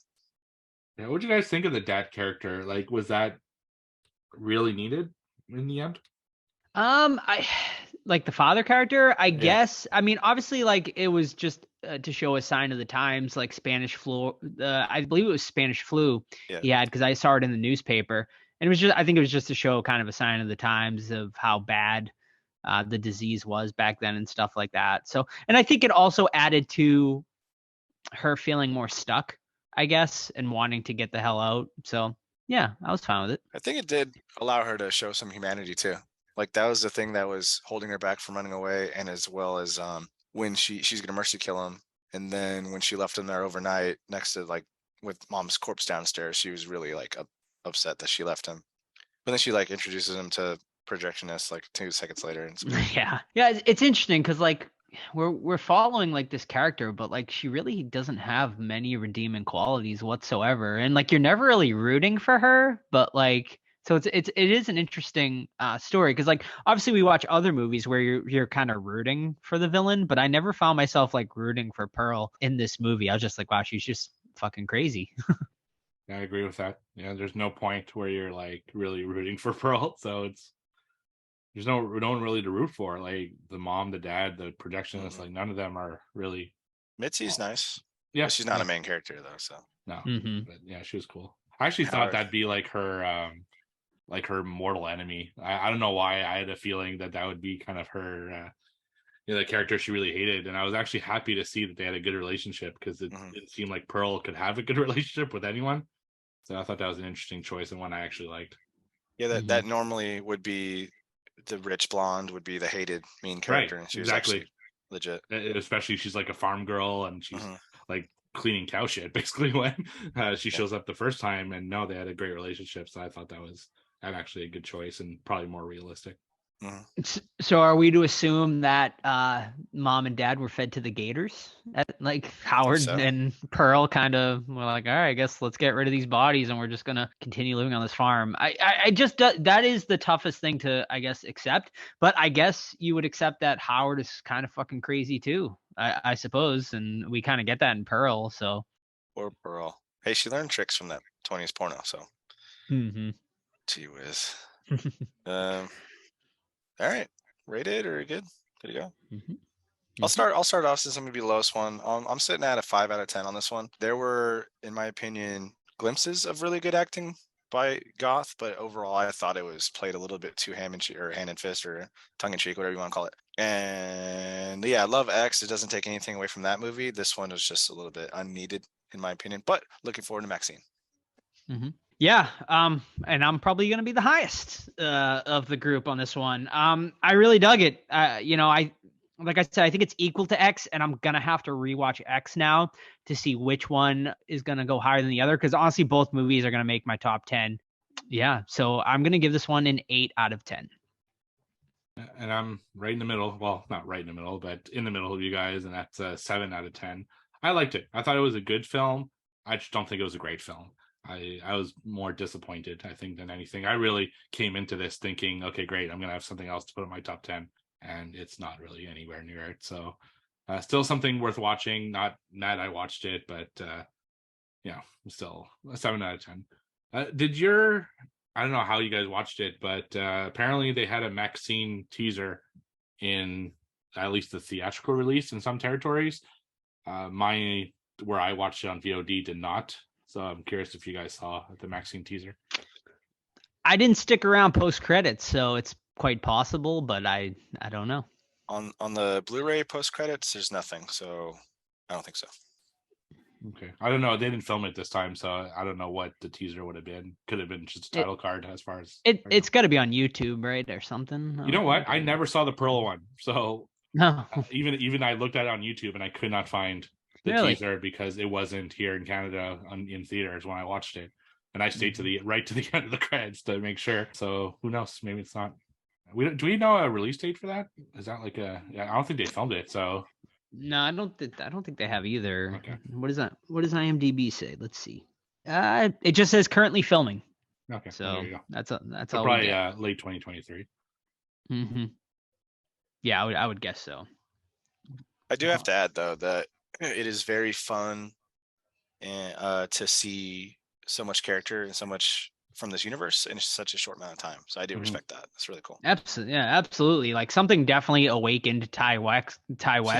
Yeah. Because he hasn't done horror in forever, and obviously, like he came back and did X, and he's ready, and I'm all for him. I'm all for it. I think he's becoming back to being one of my favorite directors in horror that's going right now. So I'm excited to see what he does next and beyond this, X trilogy or whatever you want to call it. I'm actually, so when we watched X and reviewed it, the word was that he wrote this during the hiatus because they were like in isolation for COVID. So they had like a 2-week kind of isolation period before filming X, and that they filmed this like right after using the same crew. But having seen it now, that really kind of surprises me, because how did they get all this period piece shit so quickly? So I almost don't believe that story anymore. And I believe he wrote it, but I don't think he would have filmed it back to back and gotten all this period piece stuff like so quickly. I don't know. It doesn't add up to me. Maybe they shot all the stuff on the farm because I don't think there was that much stuff. Maybe, yeah. but then this town and the stuff in the town maybe, because that was probably the most, right? Yeah, I did read though that so they like cleaned up the house and repainted it and stuff like that for this movie, and the people who own that house liked it so much that apparently it's still the same to this day. Hey, that's in New Zealand, right? They shot this. I think so. Yeah, Yeah, that's a really cool farm. it is a cool farm. Yeah. All right. Alrighty. That's it, ladies and gentlemen. Don't forget to stick around for our interview with the Geare brothers, the writers of The Retaliators, now available on VOD. Don't forget, if you want to follow us post show, you can follow us on our Discord. That is definitely the best way to join the conversation over there. We got Movie Club actually coming up the day this episode releases. We are going to be watching Better Watch Out, I believe, Steve. All right, awesome. So you can check out the Movie Club. Basically just a discussion of the movie. So go watch Better Watch Out. And then Steve will send a special link in the Movie Club on Discord, and you can join in on the discussion. So super fun. Also, we got pretty much everything else on there. Horror talk, discussion, just very friendly community. It's free, completely free. All you have to do is just send us a private message. Also, Facebook, Twitter, Instagram, The Horror Squad Podcast, or you can email us anytime, The Horror Squad Podcast at gmail.com for any other inquiries. Next week, we are reviewing 2022's Smile. So we will see you guys next week. And also, we hope you have or had a very happy Thanksgiving, and we'll see you guys next week. See ya. All right. Bye. Hello, everyone, and welcome back to the Horror Squad Podcast, where tonight we are joined by two very special guests. Their new movie, The Retaliators, is now available on video on demand.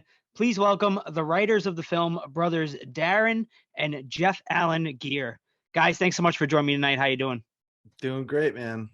We're doing great. Thanks for having us, buddy. Yeah, Awesome. happy to be here. Awesome. So let's talk some Retaliators. So why don't you start by telling us a little bit about what the Retaliators is about, and also where you guys came up with the idea for it. Jeff, you want to take what it's about, and then I'll take where it came from? Let's tag team this, baby. Yeah, Let's do it. yeah. No, it's about an upstanding pastor who, beloved in his community, kind of a little mini rock star where he lives, and something very tragic happens to his daughter, and this sends him sort of spiraling in his personal life. And the detective who's on the case for the crime that happened to his daughter basically, I don't want to give too much of the movie away. I guess that's part of the problem with this, but is it spoiler free or? I mean, you can do spoilers if you want, but I think maybe a little bit. Okay. I'm not going to explain anything. Just go see it. Okay. Sure. So yeah, basically, his daughter was murdered, and the detective who's on the case meets up with the pastor and says, "Hey, look, I have an opportunity for you. 1 minute alone with this guy." And he basically, so we basically see the pastor, go down the road of getting this 1 minute and what unfolds from that. And it's a really fun ride, kind of a different take on the death wish, revenge fantasy kind of thing. And we're very very happy with it. Last time I ever hand that to you, Jeff. It is a hard one to talk about, because you do wonder how much to kind of give away. But Right. Yeah. The origin of it, it actually, the movie is rooted in the inspiration of the movie is rooted in some actual real life trauma in Jeff and I's family. Jeff and I are in fact brothers, and we have a big family, a lot of siblings, and we have a sister who years back, going on like 16 years back now, something like that, survived a very horrible attack. Thank goodness she survived, but she was attacked by a stranger walking home in the middle of the night, just like a block from her house at the time in a Northern California, suburban neighborhood. And she was tackled down a 20-foot ravine. She was unfortunately, raped and beaten and almost killed, belt around her neck. I mean, just horrible, horrible story.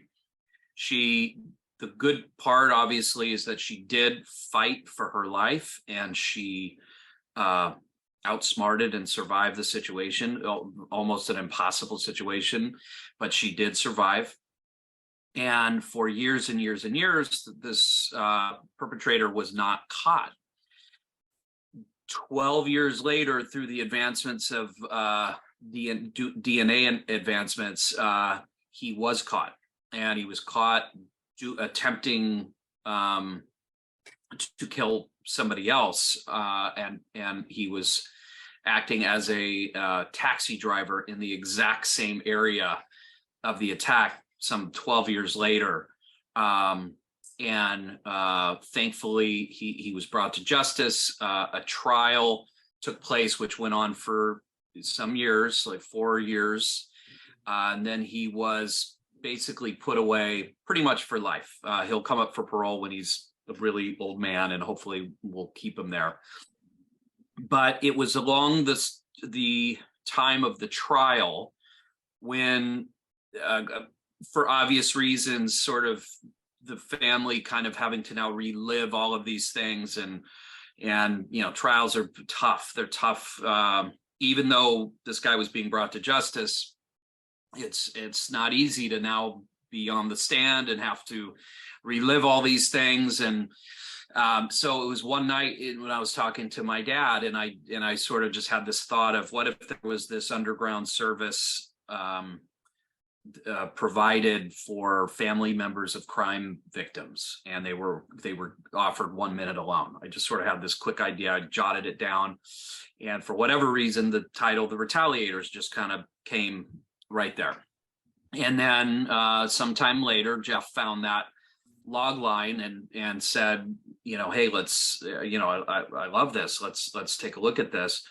And very quickly we came up with the idea of, if we were going to play with this morality, stretch out this kind of moral question, what more perfect person to put in that situation than a turn the other cheek style pastor. So all that kind of came about. And then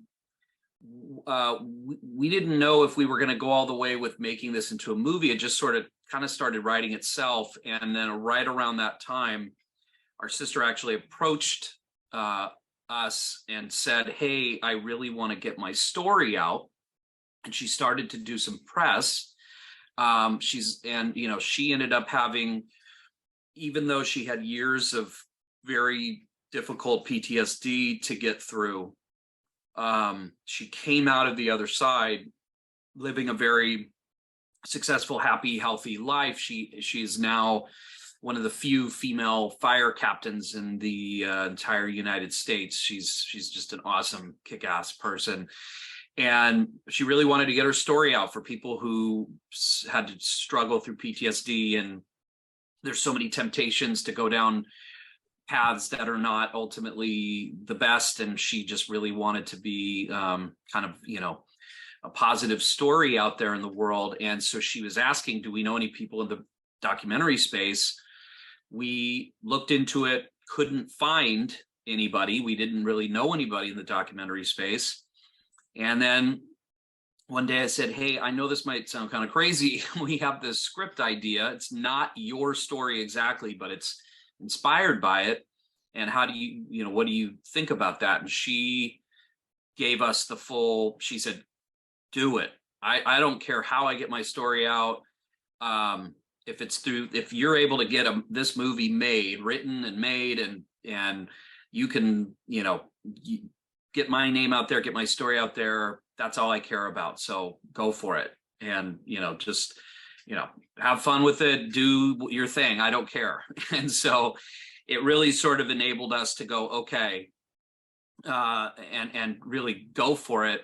And so the cool thing is, coming now full circle, we've now shared Q&A stages with Jodie, and Jodie's been interviewed, and we've had the fortune, just like with you right now, we've had the fortune of being able to tell her story many times in interviews now, and so it feels really great. It's a very triumphant moment where we were able to take just something horrific, but use art to channel healing and have a cathartic experience, which it's what the movie essentially is. It's what especially the third act of the movie is. And then it's definitely what we have got to experience making it. Wow, what a miraculous story, and I'm glad that her the guy was brought to justice, obviously. And I can really tell this was a personal story, so I'm not surprised to hear that after watching this movie. So I got to ask, obviously you guys wrote it, Right. but did you ever consider directing with such a personal tie to the story? Probably no, not really. No. Yeah, no, I don't think we ever considered directing it, just because, I mean, we've never really directed anything except for like home movies of ourselves, little things like that. And plus the way that the way that the whole process started, really, I mean, we wrote the script and immediately sent it over to our one of Darren's good friends at the time. I wasn't really friends with him yet, but he's since become a really good friend, and that's the lead of the movie, Michael Lombardi.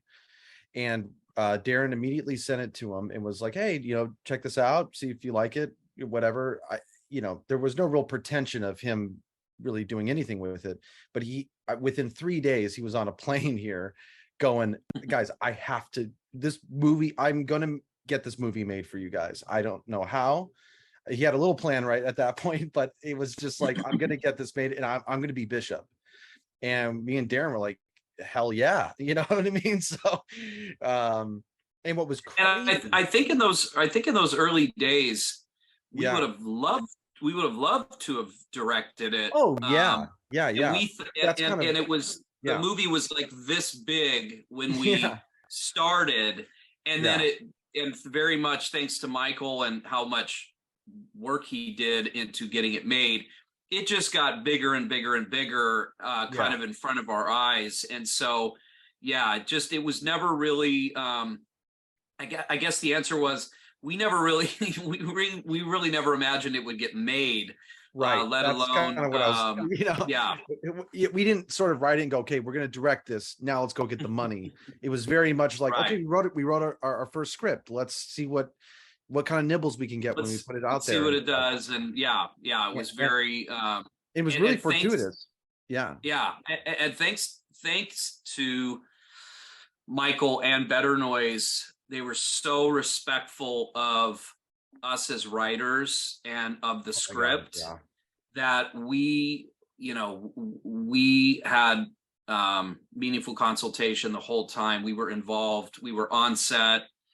Any reshoot we wrote, any scene that needed, especially because we shot through COVID, so we had as many obstacles in production as you could possibly imagine. It's why we have multiple directors. It's why we shot on 2 coasts. We shot on the East Coast, we shot on the West Coast. It was an adventure all in and of itself, the production, and we were there the whole time in post-production. So we got we had an unbelievable amount of creative input and freedom to really, and that's a huge shout out to Michael Lombardi, also to Alan Kovac at Better Noise, because he just he really understood the human heartbeat of the story. It was important to him that it was an artistic vision. We do some kind of crazy things in the movie and take some chances, and not everybody gets that. And when you're doing something that's a little new, you get people going, well, wait a minute, let's if we're going to do a horror movie, let's just make it horror. Or if it's going to be a thriller, let's just do a straight thriller. And we really wanted to make a movie where you felt like you were on a certain journey, and you just take a hard left turn and now you're in a just new place. Yeah. Well, so I gotta say, one interesting aspect of the film is the amount of cameos from musicians, as well as the pretty impressive star power you guys got for the soundtrack. So can you guys talk a little bit about how that all came to be? Yeah, we Michael,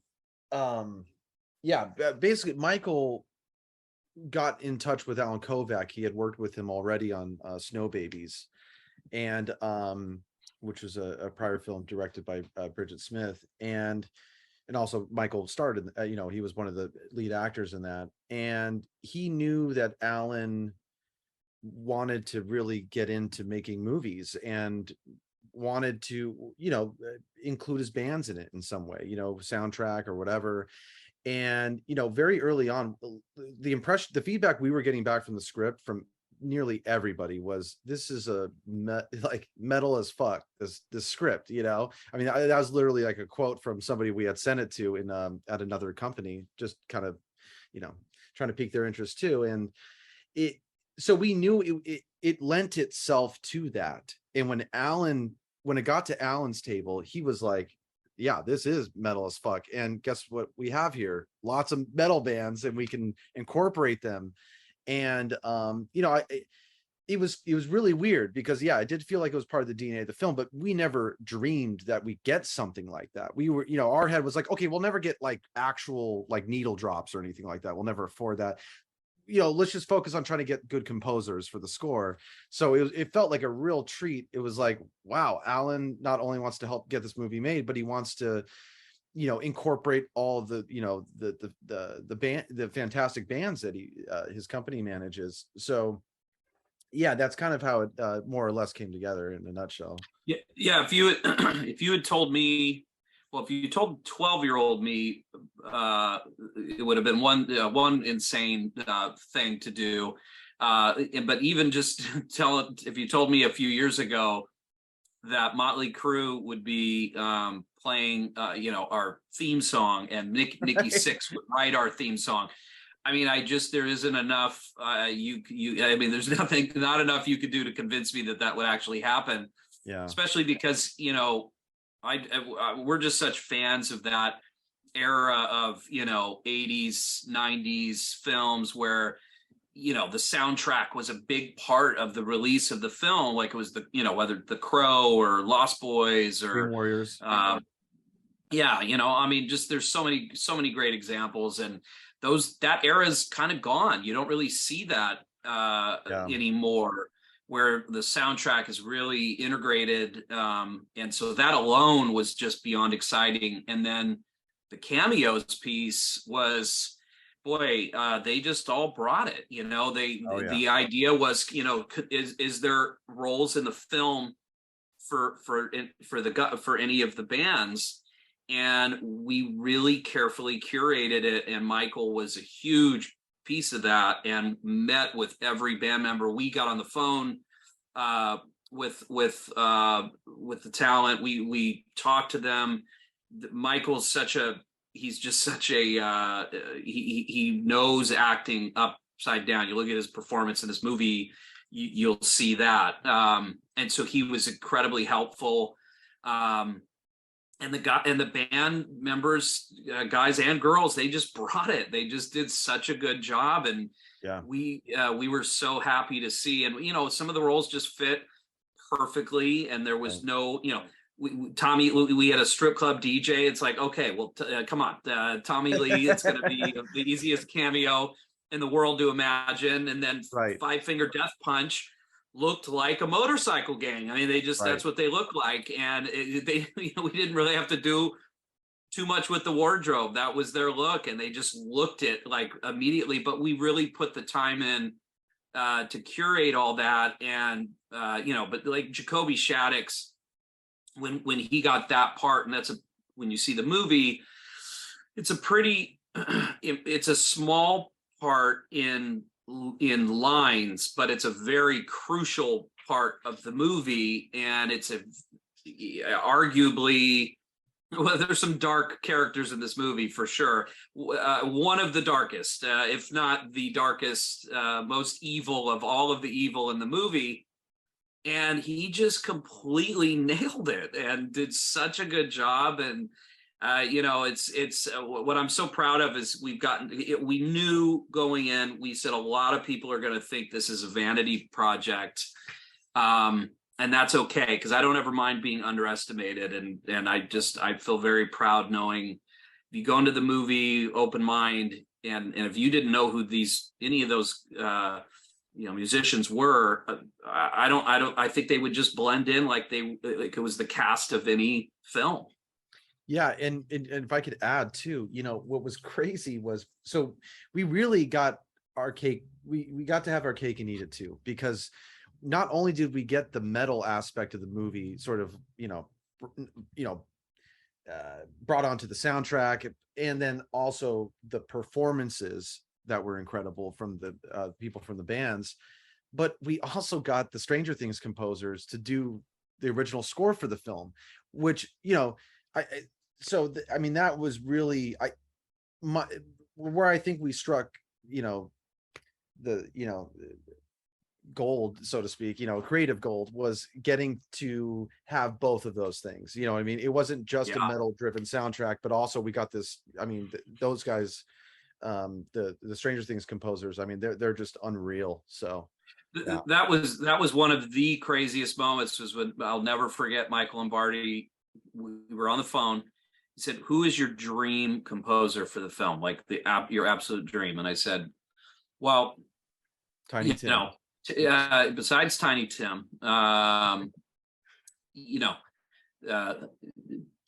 Tangerine Dream, John 70s, late 70s, early 80s, John Carpenter, early 80s, Tangerine Dream, early 80s, Vangelis." Since that's not possible, right? Since we're not in a time machine, the only choice would be Kyle Dixon and Michael Stein of Stranger Things, because they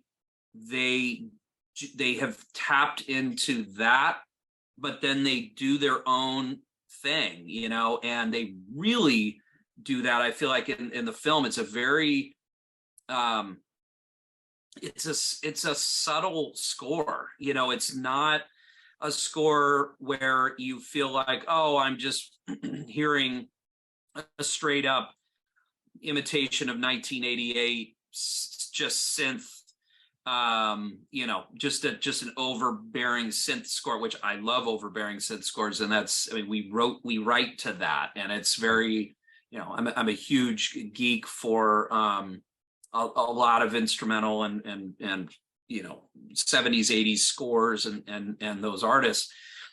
But the fact that we got them, when we got them, when they saw the early cut of the film and wanted to do it, I just truly still can't believe it, honestly. It was just truly a dream come true. And another good thing about them too, which is great, is how much they surprised us. There was a cut of the film they were working with to put music over. And I remember Darren calls me and he's like, "Dude, get over here. You have to see this. You're going to lose your fucking mind." And I was like, all right. So I get over, we're watching a cut of the third act of the film and seeing what kind of score they're laying over. And when it gets to basically the climax of the film, they inserted a score of a Christmas song, but their style. Holy Night. Holy Night. And over a scene, without giving it away, that has to do with an eyeball. There's an eyeball in the scene. And Darren, I remember you were saying, just tell, give me your first impression. I'm not going to influence you on whether you like it or not. And I was like, dude, I fucking love this. There's something so magical about that. And yeah, I think that was probably my favorite thing that they did, because it was just so unexpected, and then worked so well with the whole Christmas theme of the movie, also the religious, Christian thing with the pastor and stuff. So yeah, it was just it was a real treat. They brought a lot to the table. Oh, absolutely. And speaking, you guys talked about hitting sort of gold with the score and everything. I also think you guys hit gold on some of this acting here in this movie, because I think especially the chemistry between our two leads, Michael Lombardi, who plays Bishop, of course, and Mark Menchaca, if I'm saying his name right, who plays Jed. Yes. To me, he was the standout of the whole. I absolutely loved his character. He was the big standout of the movie for me. But the two of them together, absolutely great chemistry. So can you talk about your cast? Yeah, you hit the nail on the head. That there was, when we went out to the set, and we went, we flew out to the East Coast. Watching it in person, we just were pinching each other under the table, just going, what the fuck? Like the performance, like writing the dialogue we wrote, and the way when we write dialogue, we act it out. We spend months acting it out, doing our whatever voices we're hearing. And so to then watch, because we got to sit and watch them do some huge scenes together, Mark Menchaca and Michael Lombardi, and it was just a masterclass. They just were so in it and amazing, and we could see it. Even we were right there with no editing, with no, just wow. This movie is coming to life in such a way. When you have acting at that level, it really is the best. It's the best thing you can ask for as a writer. Is really, and I grew up as I was an actor for years. I have acting experience. Seeing it from this angle was I have just an entirely different and new appreciation for what great actors really bring to a piece. So yeah, no, I appreciate hearing that. The actors in our film were nominated and won acting awards at non-genre film festivals, right. And genre festivals as well. But also, Michael won 2 acting awards, both at non-genre film festivals. It was incredible. One thing I want to add, a little tidbit, because I just thought it for whatever reason just made the experience that much cooler. What I really made me appreciate their talent. There's this really dramatic scene in the movie. It's the scene in the movie where, it's just one of the very dramatic scenes between the two of them. There's huge shifts in the story happening at this point, and the director would say cut, and without even skipping a beat from this insanely intense moment, they would then break into acting like they were trying to kiss each other and goofing around and being completely silly and singing together. And then by the time the set would get changed, then it was then they're back on. So there was none of this brooding in the corner, in character stuff going on. It was, and it really made me just go, wow, these guys just are that good that they are able to be loose and have fun. And it really made the set just really enjoyable. And they were just such a pleasure to just hang around and work with. And yeah, it was incredible. Another thing about the cast, that it was really fun to watch was, when you're writing a film, we have different voices in our heads, you know what I mean? And because me and Darren, we act a lot of stuff out, we find the voice through that. And, everybody that was brought on, they brought something unique to it, making it their own and ultimately improving it. You know what I mean? That's the thing that's the best thing you could hope for. You know what I mean? Each actor that took the lines, I felt like made the writing better, but I have to say, and each one was a surprise, you know what I mean? That's what was really fun about it. But the one that sounded just like the one we had in our head was Jed. And I remember when we found Jed, it's right when we heard him, me and Darren were going that's the voice. That's exactly, that was the voice we were imitating. We were imitating that without knowing Mark Menchaca would be the role. That was literally the voice we would. And so when we heard him talk the first time, we saw a clip from Ozark. Yeah. And we just went, oh my God, that is Jed. That's the voice we've been hearing for. So it was eerie. That was eerie. It was cool. That's awesome.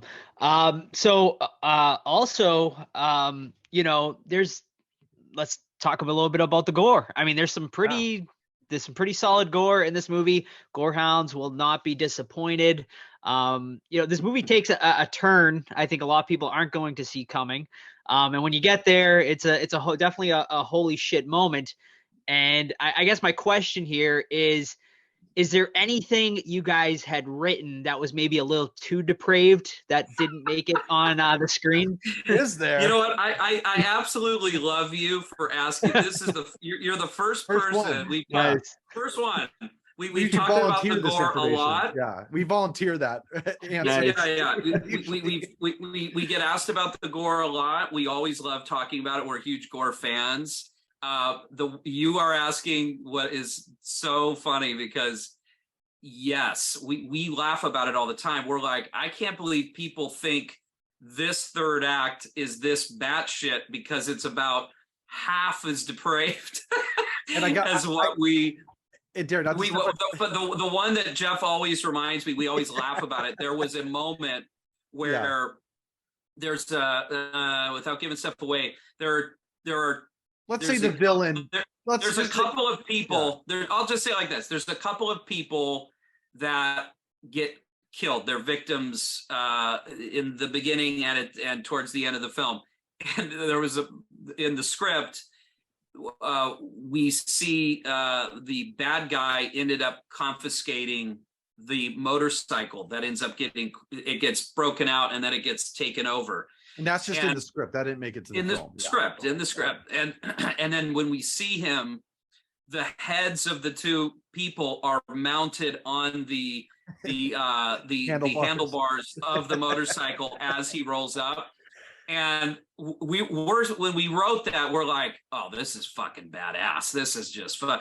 And then, of course, as it came time for production, people were going, yeah, I don't know about the two heads on the and we're like, well, what do you mean? What come on, how badass is that?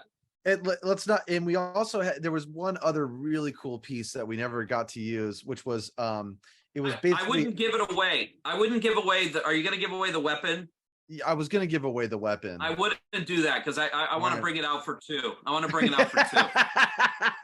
If we get to make it two, I want to bring that weapon out. There's a weapon.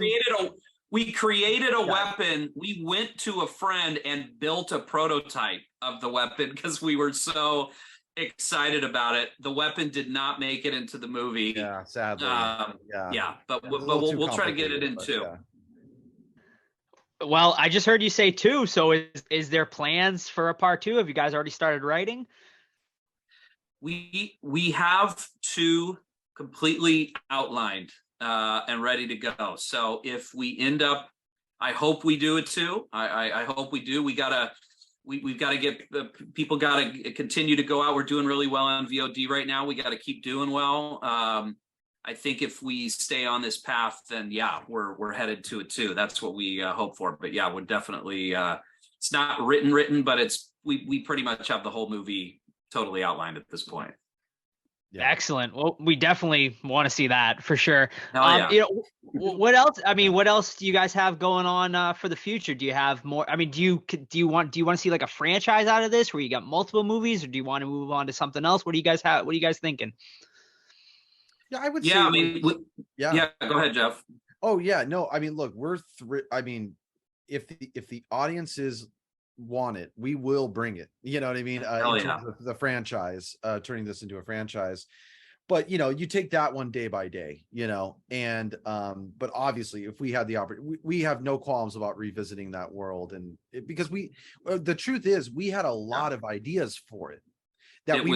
We created a big universe. There's a real big universe behind, kind of looming behind the story that we could always tap into and go, okay, let's go there. We wanted to go there, but it didn't work in the confines of a we already have a lot of stuff in the film, so we had to kind of, all the stuff we've skimmed, we want to use and we will use if we have the opportunity. But we're also focusing on other projects. We've got 3 other scripts done. that we're really excited about. And yeah, we're really looking forward to moving on those, and whatever comes next. Are they all horror based? Yeah, well, they're all crime based. I would Okay. say the through line is exploitation and the criminal underworld in some way. So look, if you're looking for depravity, we will deliver. Okay, if you're looking for gore, we will deliver. Okay, we're not short on fucked up shit. Okay, so you're gonna if that's what you want, we're gonna bring it. But Jeff and I are lifelong exploitation fans, and action, horror. Everything we're writing is definitely it's got gore, it's got action, it's got a lot of criminal underworld kind of stuff, and then the horror threads are kind of in and out, because Retaliators isn't straight up horror, but the homages are there. We have a lot of homages. We're huge horror fans, but yeah, definitely it's somewhere in that realm of sort of like action, thriller, horror, crime kind of thing. That's really I would say we have scripts that are actually more horror than the Retaliators, and then some that are less so, but they all have that exploitation action through line. Well, that's awesome, guys. I can totally tell the passion just oozing off of you guys, and I am so excited to see what you guys come up with next. And I'm sure, all of our listeners, if you haven't checked out the Retaliators yet, you can obviously check it out on VOD. So definitely go and check that out. Darren, I got one last question for you, and it's totally off the cuff. But I was going through your IMDb, and I'm sure you've gotten this question. We recently, it's so funny because I have to ask this, because we literally just did an event 2 weeks ago with Omri Katz from Hocus Pocus, and going through your IMDb, I saw you were uncredited as a night child in Hocus Pocus. So I just kind of want to hear a little bit about that story. Yeah, I was very young. I gotta remember, I want to say I was maybe 12, I think. And the role I had was for an ending that was shot, but was not actually the ending in the film. So, it's funny, Jeff was laughing because I've been getting asked this lately, and I'm really realizing I've got to prepare and sort of dig out the old script or something, because I barely remember what it was, but I remember I was a kid, I was in pajamas, and I was like a zombified, or I was in a trance or something, and I had some scenes with like a girl, and it was, so for my experience, I got to be on that set for like 2.5 weeks. And the director was a super cool guy. The cast was really nice. Everybody was very sweet. And we were in, it was a huge Disney soundstage. It felt like I was in, this Disneyland ride. I mean, it was just very crazy to see that size of a soundstage and a whole town built. I mean, all of that was built on a soundstage. Pretty much all of the setting of the film, and it was all in one.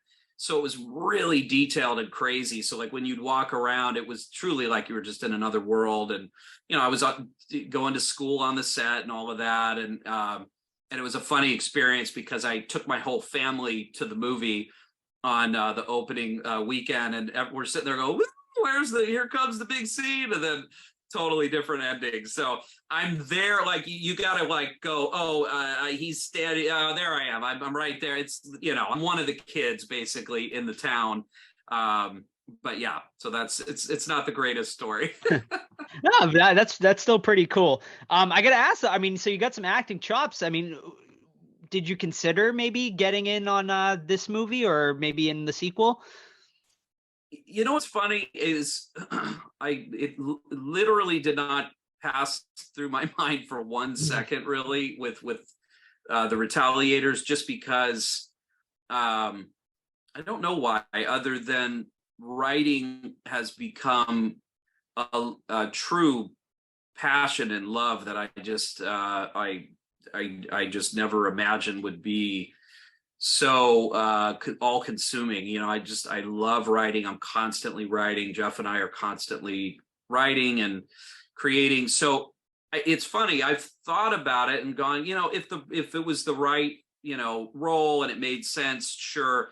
I have a bit of a, I'm not a big fan when it feels like obvious that a writer or director is sort of putting themselves in a role that would otherwise not be right. So it would have to really be right. If it was the right role and it didn't distract or anything, then yeah, I would love to. I mean, I love acting. As Jeff said, we really act out every scene over and over and over again. We do this. So it's, I feel like the muscles are still working, but yeah, the passion and drive has definitely gone towards the, you know, writing and creating and all of that. And if I could add, Eventually directing. yeah, and if I could add just two things. Well, one, firstly, I'm much more promiscuous. If they if you guys hand me a role, I'll be like, all right, let's do it. The two, we actually have a cameo in the film. We do, but it is so subtle.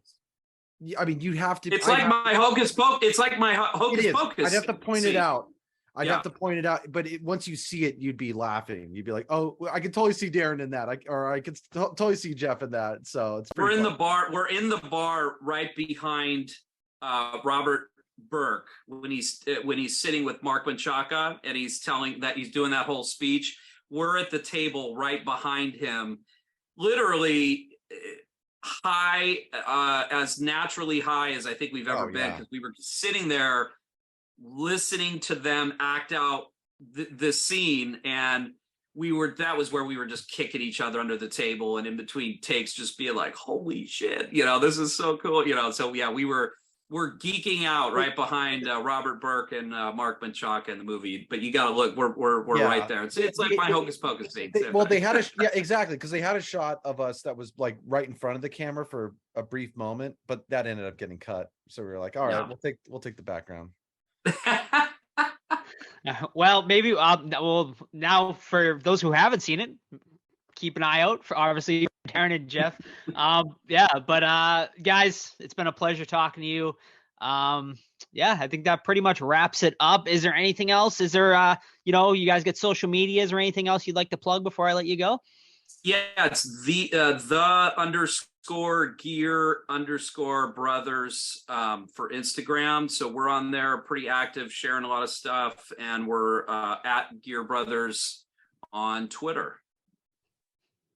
All right, awesome. And everyone, make sure you go check one last time. Go and check out the Retaliators, now available VOD. Go show some love, support indie horror. Thank you, guys.